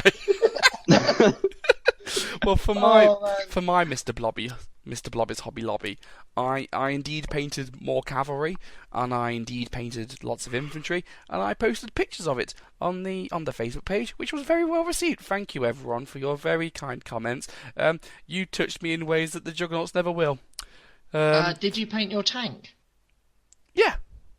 Oh, That's pictured and it's on the picture. It's the double machine gun tank. Yeah, isn't it's there. Yeah, Well, you've got two of them. I can't keep track. yeah. Yeah. But he definitely painted it because I played against it on. yeah. As I say, thank you for all your kind words. All these guys are always horrible to me, so it was nice to have some like, positive reinforcement. That's Sheffy's It's MO. really difficult to communicate sarcasm across Facebook, so I just read all of the comments. Well, it's not like with that army, I've officially pretty much painted all of my outstanding bolt action models. What, really? Yeah. I don't actually have much left to paint. Like I've got the Well, odd team here and there, but nothing like major. All my arms are pretty much fully painted. It's really good going. Don't worry, I'll ruin it in like a month. Yeah. I'll might find say something I that need moving for. I'll already. find something for the WTC and be like, oh, I need to buy 50 of this now. When you guys are like, Tev, can you bring like 8 more squads of shirkers, please? That'll be what you fucking come out with. I managed to get mine done. One little German beep beep. Lovely. Not a lot. Posted a picture. Looks all right. Progress is progress. Good times, yeah. I managed to do mine. So I would pledge to complete my objectives, which I did. But actually, I'm waiting on Did you Tough. also complete your Volks Grenadiers and your Howling K? Is that what I had? No, he only did objectives. No, I did. I was going to say, you did all three. I also pledged to do the squad, the Volks Grenadiers, which I did do, but I haven't painted the Howling Cow. Did I pledge to do that as well? Ooh. I didn't hear that, but I could be wrong. Ooh. To be fair, No. To be fair, if you've done all 10 Volks Grenadiers, the same standard, and some objectives, I'm willing to let you off for Howling. Yeah, but no, I've painted. The reason I haven't seen them, the only reason I've not uploaded the photographs, is because I haven't got the tufts for them yet. So they're painted. They're just waiting for tufts, and then I'll put the pictures up. Hopefully they'll arrive this week. To be fair, Can we not give him a little pledge, like he has to a little punishment, like he has to buy a blacker bomber? he hasn't got an army for it. if you really want to punish me, what you need to do, because we haven't mentioned this yet, is the fate that has befallen Mr. Blobby himself. Right, come on then. Let's Just to have the explain conversation. Go on, Sheffy. Hold on. Let me just warn the readers, the listeners. The listeners that this is a national and international travesty, and we're all with you this time. I've lost Mr. Blobby. Oh, Sheffy! For fuck's sake. Genuinely have absolutely no idea where the pink little sod has gone. Have you found your Dark Elf, Shep, your blood ball? No, I haven't. He's with them. He's with them, listener, so he's lost something useful to him as well. So basically, long-time listeners will know, quite a few episodes ago now, one of our listeners, Juggernaut Kalo, 3D printed us a 28mm Mr. Blobby and sent it to me in the post and freaked me the fuck out. And we were going to paint it up and use it as like an objective or as like a take the piss like captain or something. And then Sheffy was like, "I'll paint that." So, actually, Sheffy, you're pretty good at painting. There you go. Off it goes. And then we never saw it again for 6 fucking months. And every time we was like, "Sheffy, have you painted it?" He's like, "Oh yeah, I've painted it." Never produced a fucking picture though, did he? No, it's funny because he says 6 months. It's not an exaggeration. I had him for ages, but we all forgot about him for like a couple of months. And then I remembered, I think it must have been in like October or November, I finally got around to painting Mr. Blobby because I told people at Club the Tuesday guy, I said I finished painting Mr. Blobby this week, and then he was hovering around and I never did remember to take a picture of him. And then I went to look for him after Christmas, and absolutely no idea where he's gone. He's not the only thing I've lost. I've completely lost an entire Blood Bowl team as well. That I had, and I've just got no idea where it is. So I've been utterly useless. I'm calling bullshit. You've not painted him. If you'd painted that Mr. Blobby, you'd have shared a picture of it like fucking lightning. Because you share all your fucking memes within a light speed. Why wouldn't you share a picture? Much easier to Why would create. you not share your picture of Mr. Blobby? You're a liar, sir. Because we were doing painting night the other night, and we were all sitting on the Discord painting and chatting, and we was like, "Sheffy, where's your Mr. Blobby?" And you went, "Oh yeah, he's painted." And I was like, "Post a picture then," and then you AFK'd for the next 4 hours and never came back because you were furiously painting it right then. You know me well enough to know that if I was desperate to furiously paint the Mr. Blobby then, it would have taken me a heck of a lot longer than 4 hours. So, this is one of those things where, fortunately, my incompetence and inability to paint at a fast speed actually gives me a good alibi. Because if I had gone, "Oh, I'm going to disappear in AFK," and then came back in 2 hours and went, "Oh, I found him," picture, you'd have all gone, "You've just done that now." But because I didn't do it at all, you know that it's true. I don't have the skill to paint fast enough to lie. You've lost our Lord and Saviour. Yeah, I genuinely don't know where he is. I'm much more annoyed about losing Blobby than I am about losing the elves. He's probably like. Are you sure the elves aren't just at work? Well, yeah, I've checked. I don't know where they are. The trouble is they're in like a plain black box that's sort of not labelled in any way, and we had relatives over Christmas who did some tidying up. If it's in a black box, are you sure it didn't get shot down by Iran? Wait, black box? Isn't that the blacker Bombard? Is it in a bigger, blacker box? That's his wife's name. Look, that was such a weird segue that we managed to go from Mr. Blobby to conspiracy theories to dick jokes in the space of like 15 seconds. Well, all I'm saying is you need to contact Juggernaut Kalo and get him to print another Blobby out at your expense, and then you got to paint that shit and get your shit together. And have him send it to my address and I'll fucking paint it. We can't trust you. And all listeners out there, please give Sheffy shit for this because he does deserve it. If you want to give him proper shit, make sure you keep tagging him in pictures of boxes. Yeah. But I should just say, given that while we're just getting on with the talking about things that we've done, I've actually had probably the most productive January in terms of painting. Then I've had a very productive month because I've painted You've been on fire. Quite a bit. Yeah, I've painted like half a Blood Bowl team. I've painted a warband for Warhammer Underworlds. I've painted a squad and a half of Imperial Guardsmen. Like, it's all bits and pieces all over the place because I'm a ridiculous hobby butterfly. But I've been painting. I know, yeah, but you do it at work, so you don't actually work, you just sit there painting. But I really don't. Conrad, I know you're Sheffy's boss, and I know you're a listener to the show. Hi, comrade. Please get your employees in line, please, because they're fucking losing our Yeah, they stock. should To be be fair, painting while working. Come on. yeah. You and your organisation, comrade, are worth more than this. So. Hashtag get Sheffy sacked. Gosh. Well, like Sheffy, I've actually had quite a productive month because I've painted a full Iron Hills Dwarfs army for Middle-earth battle strategy game. I want to play them so much. Look at Billy Big Bollocks here. I want to play them. They're so cool. And they actually look really cool. They actually look really nice. I'm quite proud of the paint job on these. They look quite cool. And I just want to use Billy Connolly.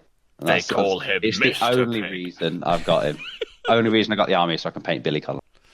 But Well, yeah, I've done that in the Would you background. mind kindly in buggering off? Yeah. Well, I as I say, I've managed to finish painting all my polish, and I invested 30 hours into Halo Master Chief Collection on my computer. So, Nice. yeah, does that So count? your virginity's growing back. Growing back. Mate, I never lost it. It's my life partner. Wow. Yeah. Well, I managed to get my bike done. I got 11 hours of Halo Master Chief Collection. You know. Amateur. So, what we're doing for this month? Yeah. Well, we need to talk about our new toy, don't we? We do. So, All right. Yeah, we need to get the Juggernaut. bigger, blacker dildo out. Come on. So Juggernaut Ian has created for us. Well, we saw something in the Lord of the Rings Facebook group, and they'd made a hobby bingo thing where you could tick off the boxes of projects that you've completed. And so Ian very kindly made us a Juggernaut bingo one. And so it's got 25 squares, and they have things like paint an infantry unit of 10 models, paint a unit of a game that you don't play, paint a big model like a tank, paint a model you hate, go back and touch up a model you've had for more than 2 years, all these sorts of things. And so we've got like a friendly competition going on of who can tick the most things off. And just it's a really good way of getting us to do hobby stuff. So as it's like for the year 2020, and I think we're all taking this. I think for over the next year, you'll be hearing some of our pledges will be, I'm going to tick this box off. So I think we'll share this bingo form on the Facebook page, and everyone can have a listen in, and you can download it and have a go yourself. Really, there's some really fun shit in here. Yeah. There's a lot of fun shit in here. What's the square you're most dreading filling? Painting a model I hate. Build and paint a piece of terrain. Oh yeah, that's quite a dodgy one. I don't want to do that. I'm just looking at these tabs now. I think doing objective markers or custom tokens, stuff like that, I think that's going to be a pain in the arse one, because I can't be asked to ever. I always get the idea of, do an ammo dump and I put loads of guns there, and as soon as I start to cut them all out and glue them on, I just think, this shit. But I've got to say, this Juggernaut bingo thing, we'll put a link to this thing up on our Facebook page if we haven't done so already by the time this comes out. But this has been all of the talk on our WhatsApp group the past couple of weeks, is just competing already against what people have done, and we're having more painting sessions online now, talk to each other, thrash some of these out as well. And even as we're recording, I'm painting an underwater team. I'm painting. We've almost got it now. Every Friday night, we're all sitting there on the Discord server, just painting and chatting shit. So if anyone wants to join in, let us know. We'll give you an invite. Yeah. But I don't like the idea of read a background book or novel for your game. That looks difficult. Oh, speaking of that, I want a book, which is a background book or novel for my game. Yeah. So Pete gets to tick that off immediately. Pete, It's mainly pictures, mate. I was going to say, Pete, I didn't know you could read. It's usually just pop-up books, isn't it? The UI. The good thing about the good thing about this as well is we're using it as just a generic one. So on it, it's got the 25 boxes, but it's got your main game system. So there are a lot on there that help you develop your painting for your main game system. So the big one in the middle is paint a new 1,000 point army for your main game system. But everything around it is kind of like, you can use it for building bolt action stuff, and you can also use it to improve everywhere. So it's play a game of a system you've never played before, play a unit, paint a unit for a different game system, and the thing we're trying to do as well is scenario of your own devising. That's pretty good. yeah, which we did last week because we played some 40k 5th ed when I wrote the scenarios for that one. I should take that one, and I'm sure that later on down the year, Toph will write and do some fantasy scenarios, and Pete will do a bolt action one or stuff like that. There's lots on here where you can't count things more than once. So if you paint a unit for, let's say, a Tau army for 40k, you can't then count that as painting something and ticking off another box. It can only count as one, so it gets you to try and still only build counts it up. as one. Yeah, it tries to get you build up as many boxes as you can. So if you're going to do a Tau army and you paint a Tau unit, then you could add an ethereal in it. That counts as the character model for a different unit. You can't count it then as if you were to paint like a Tau Sun Shark, or you can't count that a big model and a different unit. So you can only do it as the. So it's quite a good little incentive to get them all off. And just putting it out there, having already not managed to do it due to other real life commitments, we've got a box on there called Paint a Model within 48 hours of receiving it. That is harder than it looks. Yeah. I will be buying shit. one flamethrower man. And that is it. And that'll be my pledge for that. It'll be buy a model, just like one lieutenant or something, and just painting that. Like, genuinely, I looked at the one that's paint something that you've paint a model you've owned for more than 2 years, and I was like, well, that's like 90% of my I'm in the same boat. I've got a lot of things that I've owned for more than 2 years. We should get a box for Sheffield that says finish painting a model you started 2 years ago. No, but that's just your natural progression, isn't it? No, who was I joking with? I think it was Luke, and I sent Luke a picture. I finished painting some models Oh no, it was all of you. That Commissar is a model that I've owned for like nearly 10 years, and I've got some models in my to-do pile for my dwarves that are 22, 23 years old. That's nothing too proud of, mate. That's shocking. But they're painted. They need to be touched back up. The Commissar hadn't been painted though. All right. I think that's about the limit. So when I worked for GW, that was the point at which I was able to acquire more models than I could paint, and then it just became a problem that's gone on since then. I've never caught back up. So what's our pledges for this month, and B, which box is that pledge going to fulfill? So are we going to turn this generic? We're just doing this for the next month, and that's our pledge. It hasn't got to be bolt action related. Or should we try and do one bolt action? No, it's got to be a bolt action pledge each time. I mean, there's no hard rules. Do what you feel you can get away with. Like, Sheffy's on thin ice, so he wouldn't do it, but you're all right. You can do what you want. Cool. Okay, then. Well, I am going to.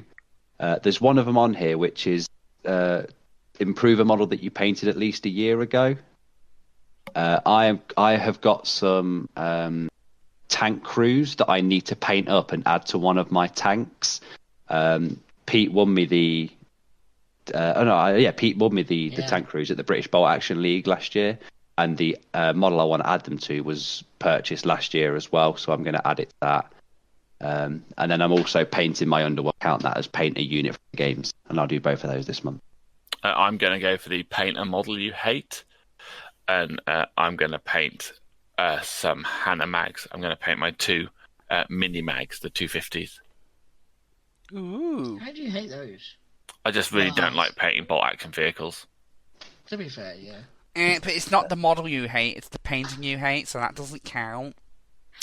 I don't really. I suppose so. Well, I don't really like them, though. He doesn't like Hannah mags in game. He has bitched about Hannah mags a lot. So. Even if I'm not going to tick off a box, that's still the thing that I'm pledging to do because they need to be done. Fair enough. I mean, you could just count it as paint a large model because you can have it as your tanks. Yeah, but they're pretty small. That's the problem. That's why you've got 2 of them. Put them together, and what do you get? A real size vehicle. Pete? So, for starters, I'm going to be building the second one and painting 2 medium howitzers. So, I think I'm just going to go with the paint a unit from your main game system. Because that'll cover it off. And I know I'm doing 2, but I need them done sooner rather than later. Yeah. And I mean, if we're talking bingo, I'll probably read a novel for my game. I'm doing a proper left of field one that none of you will see coming. I'm going to use the slot convert or scratch build a model, and I'm going to build and paint a panther term. Oh, nice. Nice. Because I You want need to. some Really sandbags. big bollocks with the rich boy and the spare panther turret. I want to take one to Gaz's event because I think he's doing that. It's like a Normandy campaign, isn't it? So if I can be on the German side of a panther term, nothing says like dug-in defenders more than that. So I'm going to take a trip down to Boys and buy some clay, get some plasticard, and build like a little panther turret base so that I can just slot my existing panther turrets onto it, and then add some Toph flock likes and to visit sand. Boys during the week. When you going, boys? Can I come too?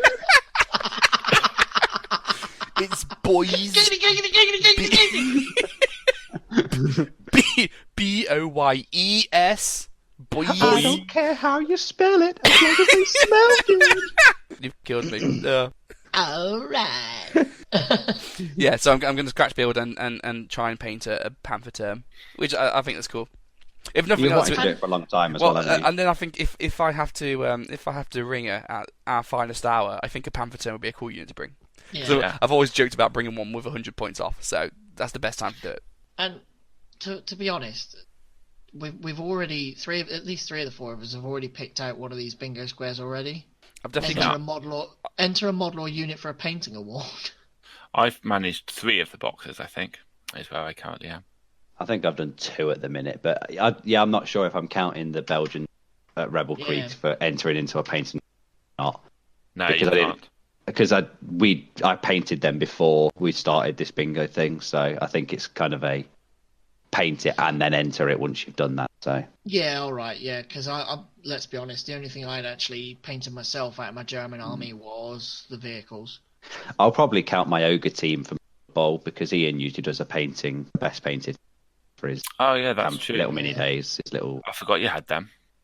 yeah. Well, I've only just built them at the minute. I've not even finished fully converting them because I'm going to put a couple You of should have seen Dan's smokes little and stuff. face when was at Rebel Base Gaming, because he finished all his games, he put his models up, and he's like, I'm going to go and buy me that Blood Bowl box, because that ogre box had been sat on the shelf looking at him the whole day, and he gets to the shelf and he can't find the little ogre box, and he's like, no. Yeah, it's hidden away. He's like Tom Hanks in Castaway, Wilson, and then he's like, Oh, God. and then he was like, oh, it's just behind the little box, yay! Best turnaround ever. It's probably that other one with ogres written on it. Ogre. Right, any final closing points before we all go? This was our 16th episode. I hope everyone feels bigger and blacker and more bombardish. Schnellmoo. Schnellmoo! Moonrauschen, or as they would say, you know. Moorrausch. Whoosh. Oh. For the Motherland. I like it.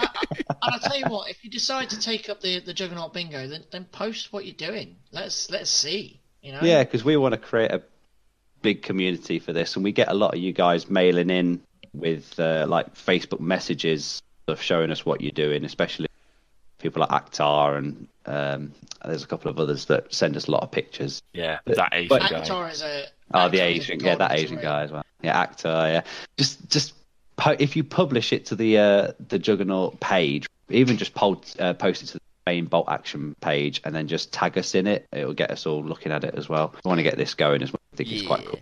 Yeah. Mhm. Right, I'm dying a man float. Let's make like a tree and leave. Let's go. See you all later, Schnellmoo. everyone. Schnellmoo. Let's make like a cow and whoosh. Schnellmoo you later. Schnellmoo. Schnellmoo. Schnellmoo.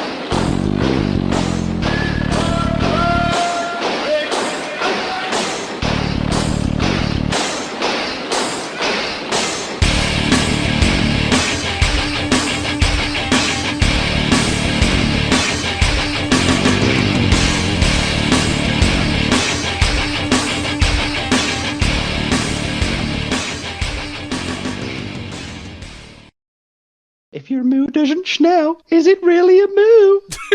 That voice, man. Come on, Jesse, make your peeps and poo.